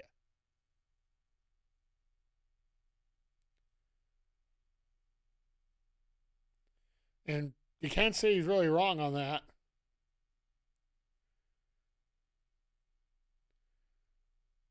My thoughts are very simple on this, and I know I danced around it a little bit, but I'm going to be straight up about it.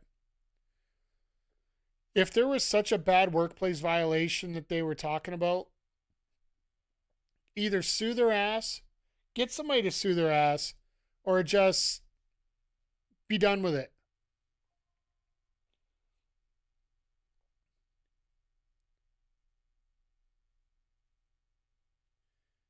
If Ricochet did that, he's probably right. Yeah, like, the thing is, Ricochet, as much as, you hate him for being the asshole character, when he turns the character off, he is probably one of the... You might not agree with a lot of his thoughts, and there's some that I don't agree with. But he is one of the straightest shooters around.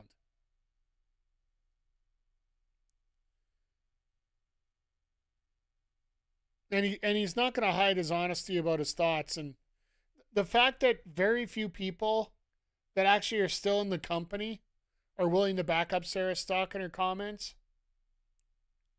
And even most of those that are no longer with the company won't do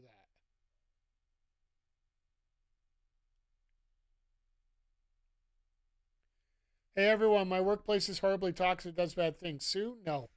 I'm going to tell everyone I'm upset on Shitter. Yeah.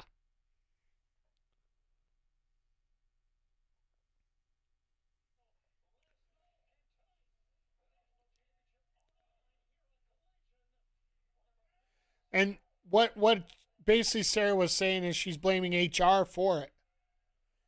Like the human resources department couldn't handle it properly. Or handled it horribly. That's the part that... And the funny part is, she put the stuff out last night. Like literally last night during the... during the ROH pay-per-view, and she's demanding a response from Tony.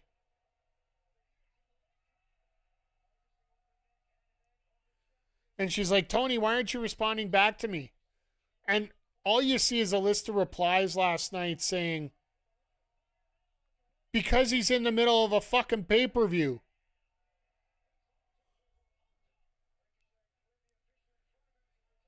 Yeah, well, glad she is in HR because she's handling... Absolutely.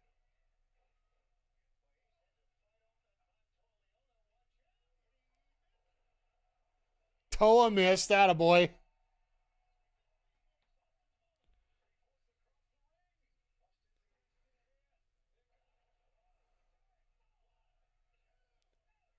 Nice doctor bomb there.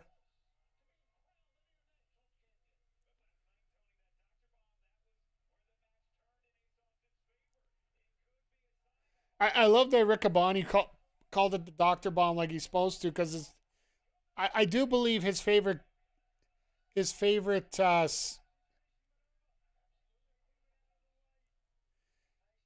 wrestler is Willow Nightingale.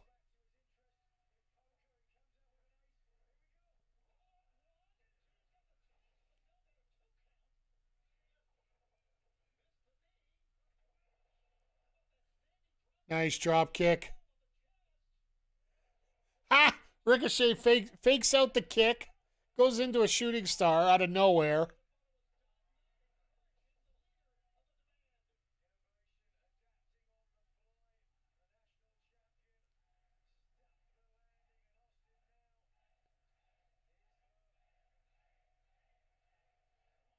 Here comes the spirit gun. I think we're going to be done here pretty quick.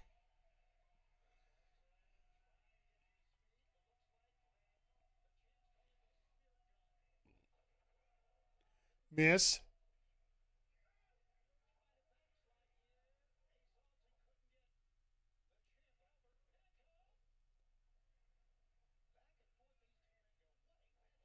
Oh my God, small package, let's go.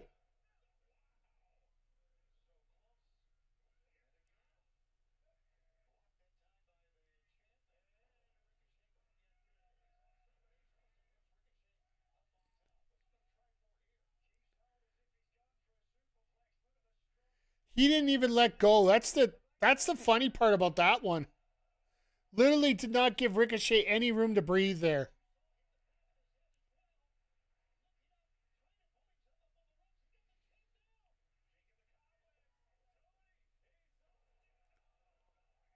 Wow. That's a unique move right there, the little bell ringer. I think the last person I saw do that was Kurt Hennig.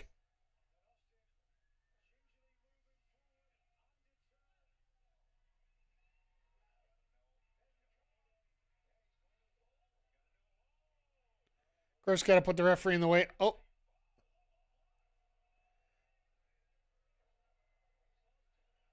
And pulls the spirit gun out of nowhere.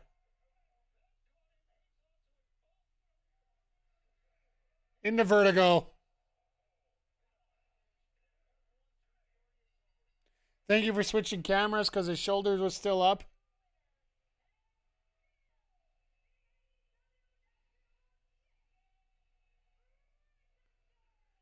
Maybe it's just me, folks. I'm just throwing this in here. To Catch the Mox is next.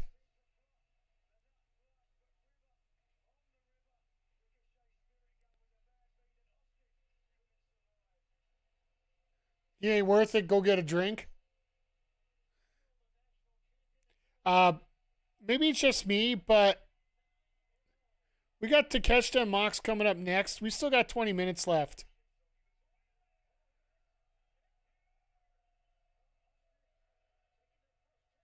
Okay, never mind. I stand corrected. I thought we were going to get a 20-minute draw here.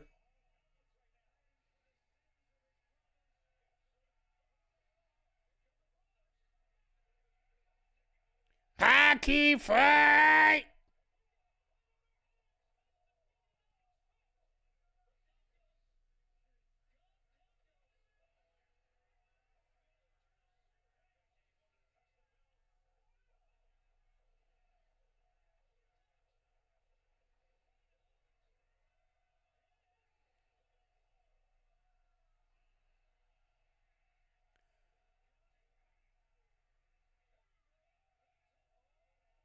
Oh my. They're going to touch Dax's belt? Touch the belt. Touch the belt.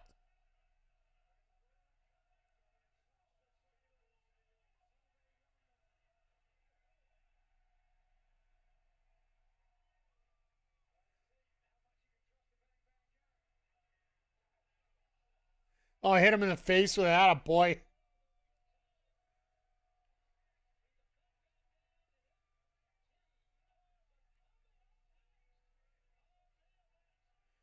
So we got about what? 15 minutes left and it's a 20-minute match. So yeah, we very well could get a draw out of this. It is going to be a hell of a main event here tonight. Takeshita Moxley. There hasn't been much talked about, but do you really need to talk much about this to get it going? But as we're hitting our final commercial break, we'll give you a rundown of what's coming up here in the next week, which is going to be a lot of fun here. Just a reminder, if you're watching on YouTube, make sure you hit the thumbs up. Make sure you hit the subscribe if you can. Make sure you tell all your friends. I've got a bit of an ad break here for Twitch, so I want to wait till everybody gets back from the ad break. For those on Twitch that don't have ads right now, thank you for subbing. Thank you for using Twitch Turbo. Thank you for surviving the ad apocalypse here. All right, we're back. So, yeah, we're going to give you a rundown of what's coming up the next week. Tonight, rather than doing WWE, we are going to get into the Marvel Tokon fighting game beta that's out. I got a little bit of a take to go on about the beta itself because I've heard some comments about the beta and what's involved in it and what it includes. but I'll save those for when we get into it. Tomorrow night, I guess we're going fortnighting. Back by popular demand, we'll be in here tomorrow night. I don't know whether we're doing duos, we're doing trios, we're doing quads. I have no idea. I'm going to start pew-pewing. If people show up, we'll pew-pew with more pew-pews. And then Wednesday, we will be back with AEW Dynamite, the Winter is Coming edition from Atlanta. And once again, back to the online GM, covering there. Next Thursday is the Game Awards, a.k.a. the Game Advertisements. The major show where we get to learn about the new games for the year. I am an official co-streamer of the show. So if you guys want some free drops during the show, you can get them off my channel. So, yeah, feel free to stop by. I do believe it's going to start around 6:30 Eastern with the pre-show. It goes usually for about 4.5 hours. So, we might do Horizon in the morning a little bit before we get into that. But we'll play it by ear because I'll see how tired I am after GM on Wednesday. So, and then, yeah, there's always wild card stream on Friday possibility. The next Saturday, early start time. Well, sorry. No Collision start time, but we are going to be here for Season 3 draft and possibly Week 1 of my GM. That'll be following the John Cena retirement match against Gunther. I'd rather you guys go check out the last match with somebody that is a little bit more experienced in WWE than, well, I know we all are, but there's people that are grinding the WWE Sidecasts. I want you to appreciate their work too, so. But yeah, let's get into this last one here. There's the rankings as of right now. Blue League's all over the place right now. Like, the only person who hasn't gotten a win yet is Roddy.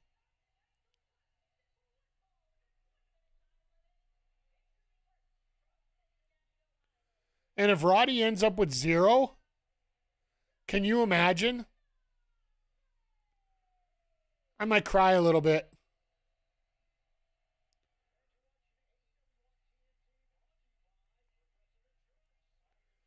I do have this weird feeling that Roddy's going to absolutely obliterate Dorada.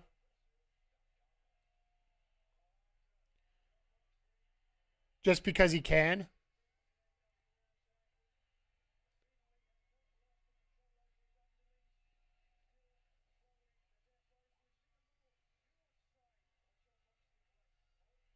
Hey, Nats, how you doing tonight?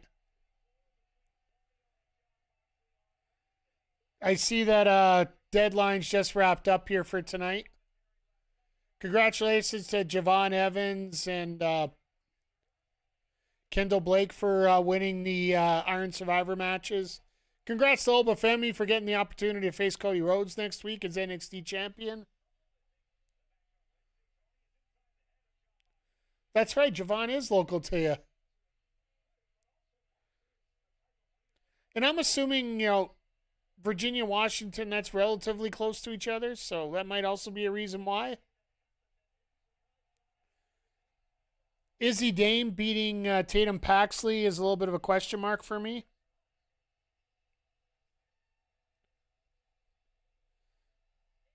DPW, oh, that's fair.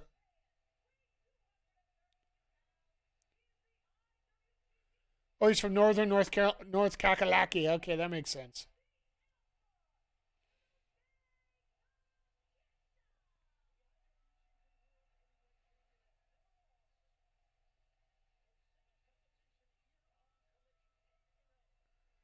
Takeshita never lost on Collision before?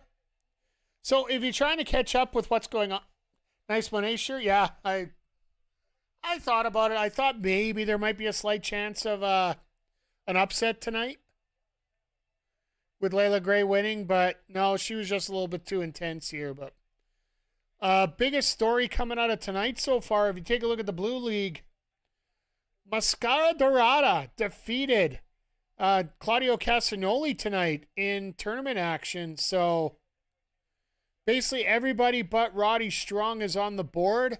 Orange Cassidy got a win over Roddy earlier tonight.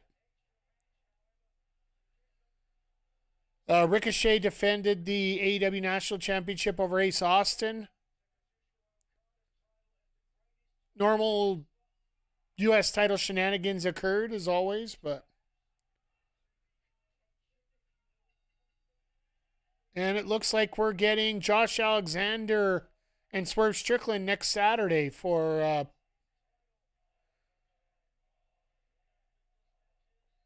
Well, the crowd's sort of happy about this.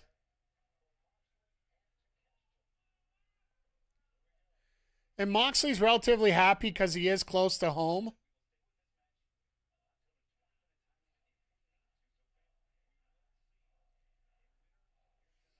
I love both these guys. And it's the biggest thing I worry about a lot of these matches. Like, who do you really cheer for in this, right?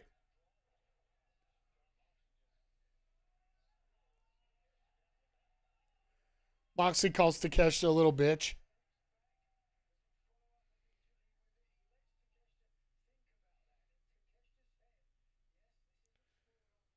Like, realistically, the one who wins this match is probably now got a little bit of an edge. If I'm Claudio, I want Mox to win this. Because if there is an eventual tie between Mox and Claudio, Claudio gets the tiebreaker.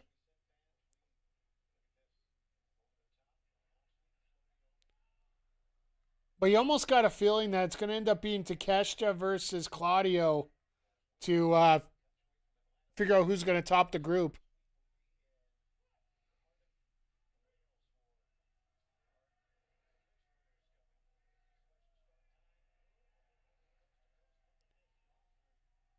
Whoa!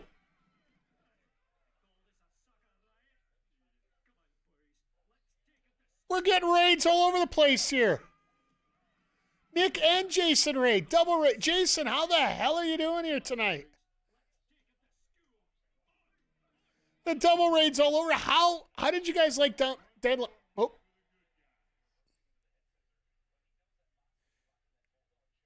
Adam and Humphrey, thank you for the follow. Welcome to the Players Pit. Enjoy the food, enjoy the company. Watch out for the punch. It might be spiked. Stream Together has its perks. Yeah, absolutely it does. I love using Stream Together. The only thing is I got to find streamers that are actually streaming when I'm working with them. So I've used it a couple times here. I want to use it more next year. Welcome, Raiders, by the way. If you're new here, my name is Mike the Ref. Former sports referee. Let's get that clear. Pro wrestling commentator. And AEW lover. So we've been watching Collision all night tonight. How was Deadline, guys? Give me a rundown. Give me your thoughts. Give me your feelings on Deadline. Tonight, we have had an excellent night on Collision. Roddy Strong ends up losing to Orange Cassidy in the opening matchup.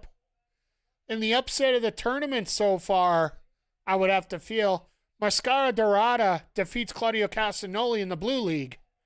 You can see the standings over here to my my left here. Deadline was pretty awesome. Nice. NXT easily the best part. I agree with you. It's going to be interesting next week. Oba Femi, Cody Rhodes. Love WWE pay-per-view. I don't blame you.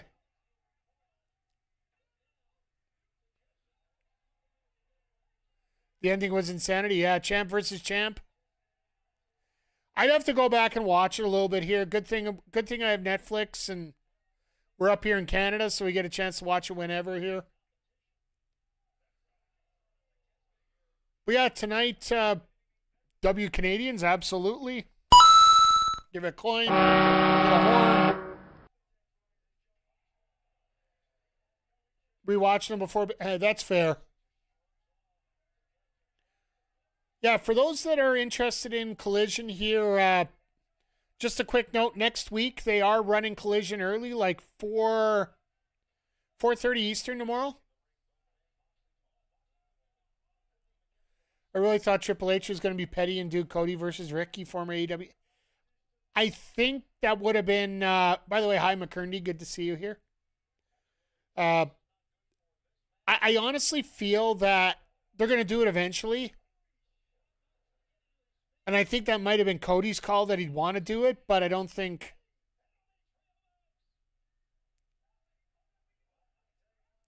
I honestly feel that, now that we get in the picture here, I feel they're going to do it eventually. I just don't think they're going to do it right now. I don't feel it's necessary to pull that off. But yeah, we got a lot of interesting segments come down today too. Like, for example, next Saturday, we're going to, for the afternoon collision, Swerve Strickland and Josh Alexander one-on-one, looking at the a possibility for a contender spot at World's End. We also got a little bit more towards the FTR versus Bang Bang Gang setup there, which once again will probably go down on World's End. Wednesday, they formally have announced that they're doing Swerve and Hangman versus Hobbs and Shibata. So that tag team match is going to be very interesting. Sort of the way to keep Kingston and Joe somewhat isolated for the main event. Then, of course, we get the women's tag team finals next Wednesday. Shibata push. I just like to see him as a heel right now, because he came out and attacked Swerve's knee. Silent assassin, just what I said he should be. Silent but deadly. No, it was pretty sweet there to, like, the whole night's been pretty good. Like, there hasn't been anything that's been stupid or anything. Oh, next Saturday we're getting Mark Briscoe and Daniel Garcia for that afternoon show. I love sports. Hey, sports is good. Sports is very good. I've been watching sports all over the place on things coming up here, so. Yeah, and just a reminder, next Saturday's show is coming from Cardiff, Wales, so that crowd's going to be absolutely nuts. And then not next Wednesday, but the Wednesday after, they're coming from Scotland. I do believe is where they're running the 17th show. It's going to be a 3-hour show.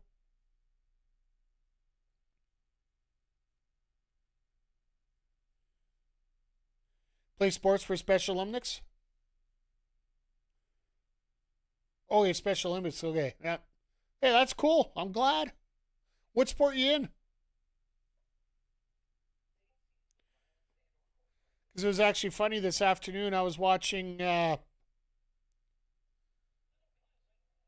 the sled hockey. It was actually on, they had China and Czechoslovakia, or the Czech Republic, sorry. Oh, basketball, cool. Used to be an assistant basketball coach in college up here in Edmonton, so I was more of the numbers guy and the plays guy.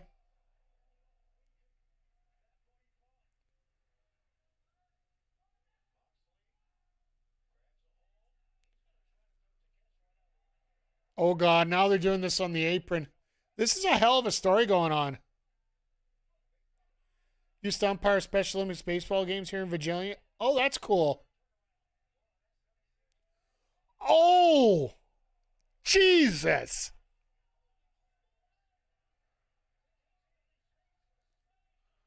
I don't care if it's just a gimmick that it's the hardest part of the ring. But my God. Like, Moxley was holding himself up by the ropes. That's how much height he got on that curb stomp right there. Right on the edge of the ropes onto Takeshita. No, I was a slow pitch umpire for 1 year. I did a little bit of volunteer time for that too, but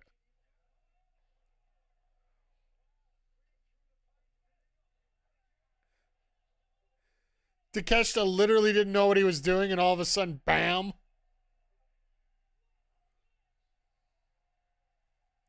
The other big news that dropped today, I haven't had a chance to update the graphic, but Darby Allin has been pulled from the C2. Similar to a situation last year where a wrestler got pulled out after his first match. Darby gets pulled out because, well, his words, frankly, he couldn't feel his legs after his match with Kevin Knight, so they rushed him to the hospital. So replacing Darby in the graphic will be Jungle Jack Perry. By next week, by Wednesday, I hope to have the graphic fixed up for you guys. So I really got a feeling this is going to go to a draw, personally.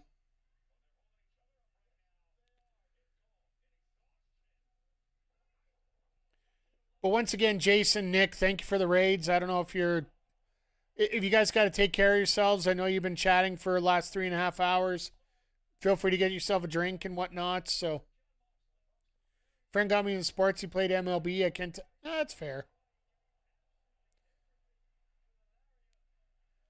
It's just like I know a bunch of wrestlers and that. So, just from my work and commentary, and for a lot of people don't realize that 2026 is going to be 15 years for me as a content creator. The reason a lot of people don't know is because my first 4 years, I actually was doing audio only.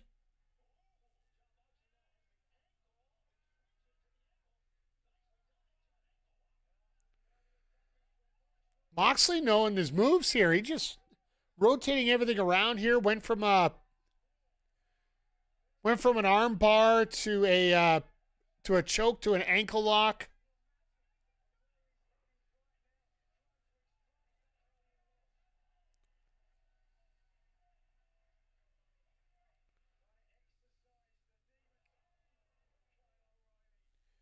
But for all the work that he's doing on Takeshi here, that's actually going to help Claudio too, right?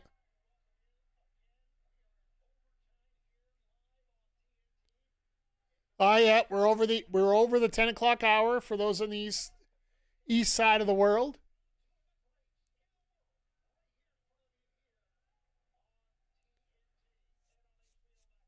Going up for a backdrop here. So for those popping in, after we're done here, we're going to take a little bit of a quick break, and then we're going to be playing a little Marvel Tokon tonight, the new anime-inspired Marvel game, fighting game that's out in beta this weekend. It's a closed beta that I got access to, so might not be the best thing in the world, but it might not be the complete product, but we're definitely going to have a lot of fun with it, so. And Takeshita just literally, he might have blown his ankle out, but he's still giving it his all here. I assume we got about 5 minutes left. I honestly feel this is the one that's going to get a draw.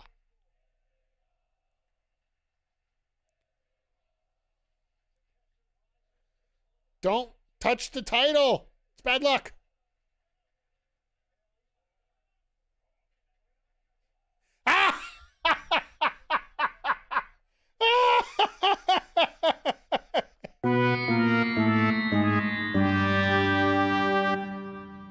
L announce table. Oh, Jesus. You ever been at a point where you just say, fuck it, I'm doing it anyway? Literally, the table collapsed as Takeshita went to go grab it. And Takeshita just said, to hell with it, I'm hitting him into the whatever's standing. That was supposed to explode off the deep six. I got a feeling that's going to be all over Botchamania now. Every AEW hater is going to have that all over the place here, so.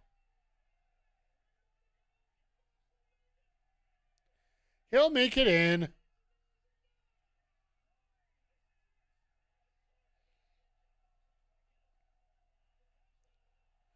Oh my God, Takeshita out of nowhere.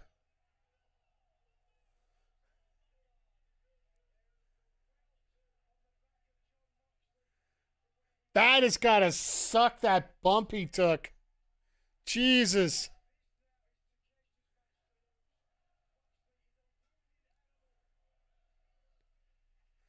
Every time I hear this Fight Forever chant, it's literally the biggest faux pas I find AEW's ever had.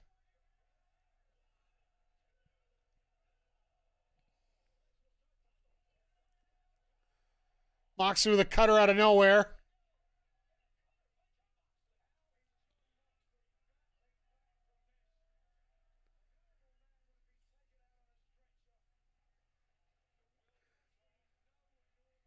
Both guys have bad ankles right now, so neither one of them can walk.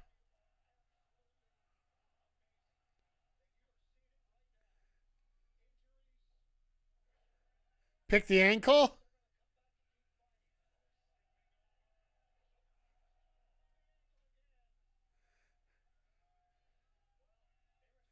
Moxley just being a beast right now, and I love every second of it.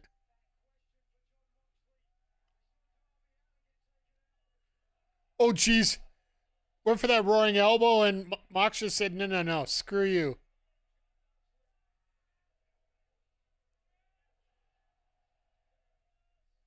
Paradigm shift out of nowhere. Yep, foot on the rope. Yep, now we're going to a tie.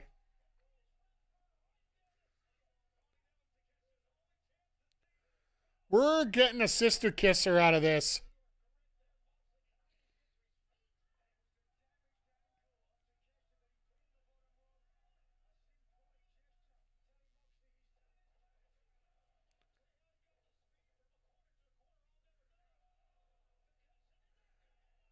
Takeshita ain't going. Oh, there he goes. Now he's. Oh, no. You're not down now. Moxley just unloading everything. And there goes his ankle again. And the knee. My God. Nope. Oh, God. Here we go. Now things are about to get serious. Pad is down.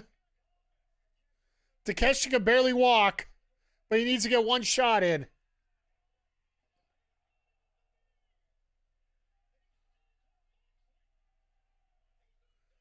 Oh, he's going for it. Raging Fire is going to get the win. My God. What a story between these two.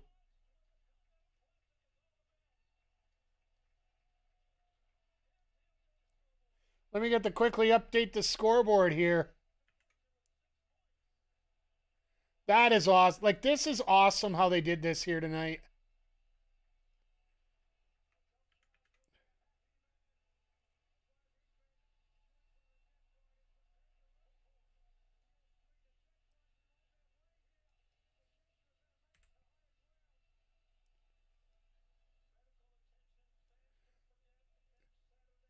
All right, let me just update the draw right now. There you go, folks. There's the updated draw, and hell of a story told between these two. Just, yeah, and both guys working the ankles, and Zodiac, you got it right there. Like, both guys know how to tell a story, and you can tell that Takeshita is the top of New Japan right now. At least until Wrestle Kingdom. I do believe he's taking on Yota Tsuji, which a lot of people do believe was the people's champion in many ways in that situation there, because everybody was pissed off an AEW guy won the G1 and all that jazz, even though it's a guy on a dual contract. But people are going to believe. So, no, the way they told the story about this was amazing. The way that things pieced together seemed to fit. Like, the story they were trying to tell, it almost felt like they were going to go for a draw, but they didn't. And Takeshita gets the win, which in many respects I do believe is the right call here. Just because, well, right now Takeshita's 2-0. And the only, what I would consider a rough match right now is Claudio that he's got left. Like, he's got Dorada and Cassidy, which he's beaten both already in the past. You can't let either guy be lightly because, well, look what happened to Dorada tonight.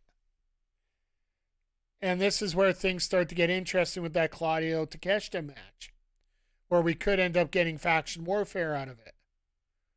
Even though we can't have anybody at ringside for these, it just, there can be a lot of mind games involved. But it also makes me wonder, when are they going to do the next set of matches? They might do some on Wednesday, but are they going to skip? Like, they've said that they're bringing the C2 over to Europe there. But you got Darby, who's got Jack Perry now, who's got to do 5 matches in 5 days. Because they're not having one the Saturday before Christmas. Like that week before World's End, they're not having a show. So literally they're going to have 5 matches and 5. He's going to have 5 matches and 5 shows, which, let's face it, isn't the worst thing in the world, but still. Like, I know the Christmas shows are a 2 taping and 2 day kind of deal. So, yeah, it's going to be interesting to see how everything plays out. And the fact that the points are now spread out, thanks to Dorada's win, that makes the Blue League a lot more interesting than we were assuming there. It almost feels like it is going to be Takeshita's to win, but that second spot, is it going to be Claudio, or is it going to end up being Mox maybe? Mox sneaking out the back door with 2 more wins, getting up to 12? Because, yeah, as we look through, Mox, the most he can get now is 9. And he's got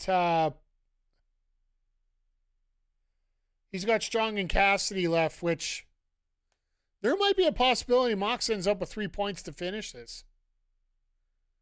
There is a very high possibility, because the last time that Mox and Strong faced off, that's when they had the punched the referee in the face. Or no, that was when Marina came down and punched the referee in the face because it was a female referee. And then Orange and Mox, we've seen them go so many times at each other. It's borderline amazing to see how many times they go. Let's go Takeshita. Yeah, I do feel that Takeshita is probably going to be the right call that once.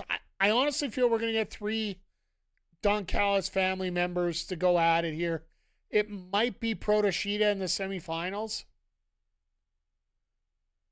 And then you go do Okada and Claudio on the other side. For me, that would be my favorite AEW match. Was All Out Mox and OC. The night that was the show after. That was the show after the Punk firing, wasn't it?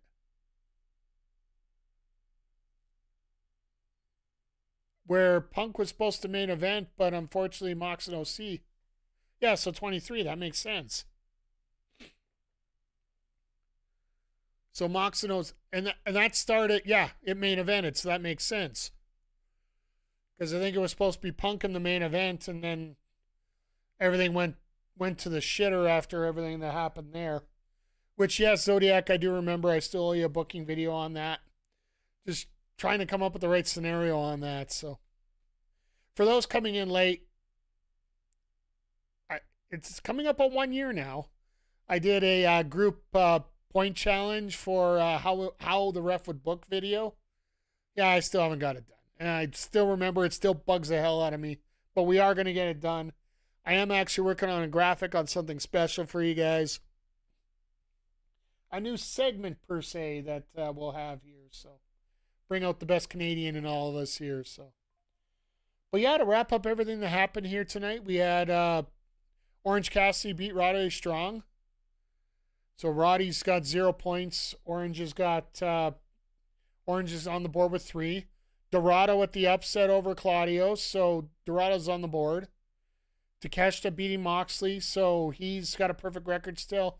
Mox is hanging on by a thread, and I think he's probably going to be close to being out at this point. In other matches tonight, we had Ricochet defeat Ace Austin in a hell of a match. Very Southern, old-fashioned book, that kind of storyline. And then Mercedes Moné beat Leila Gray, who might be truly injured, because they came back from commercial. Leila went in to do a move, and her knee decided to say, "What the fuck?" And all of a sudden, we are 2 moves in, and the match is over. So I think Leila legit was injured there. So we'll see what happens at this point. But yeah, all in all, a very good show tonight. We had the promos with FTR. We had the promo with Swerve, basically setting up matches for next week and Full Gear, I'm assuming, respectively, because FTR versus the Bang Bang Gang is probably going to be a pay-per-view match, which will absolutely kick ass. And then the Josh Alexander versus Swerve Strickland match for next Saturday is going to be a lot of fun. Essentially, it might be a "you missed Jay." Yeah, I get it, and I think we all do at some point here. Like, want to see him back sooner than later, but unfortunately, injuries happen, and you just got to let him work. Like, for me, it's Adam Cole, so I get your pain altogether here. So I wish we could see Adam Cole back here where he should be, but I don't even know if we're ever going to see that, to be honest. But Wednesday's going to be a lot of fun here. We're going to have the women's tag team title match between the Babes of Wrath and the Timeless Love Bombs. We're going to have Eddie Kingston versus Samoa Joe for the world title. We're going to have Swerve and Hangman versus Hobbs and Shibata. And I'm sure we're going to get 2 more Continental Classic matches. They're basically going to wait to see who's not completely injured tonight to try and fill that in. And we'll probably get the debut of Jack Perry in the Classic, as he's got 4 matches to go. So hopefully he can do something to improve the record from the 0-1 from earlier. But we'll see how that goes. But at this point, I think that's going to wrap it up here for this part of the show. For those on Twitch, stay put. We got some more action coming up here with Marvel Tokon after the break. For those on YouTube, we are going to have to bid you adieu for tonight due to, DMCA and recording stuff for our Backbreaker Gaming YouTube channel. And I can see the YouTube video is way behind compared to what we're seeing here. So, but yeah, next time we're going to be back up is Wednesday night for AEW Dynamite on the YouTube channel, Twitch. We'll get into that in the second half of the show here. So, but yeah, for those watching on YouTube, thank you for being here. Always a pleasure. Make sure you hit the like, make sure you hit the subscribe, tell all your friends, and we'll see you all here next time on the Backbreaker Video YouTube channel.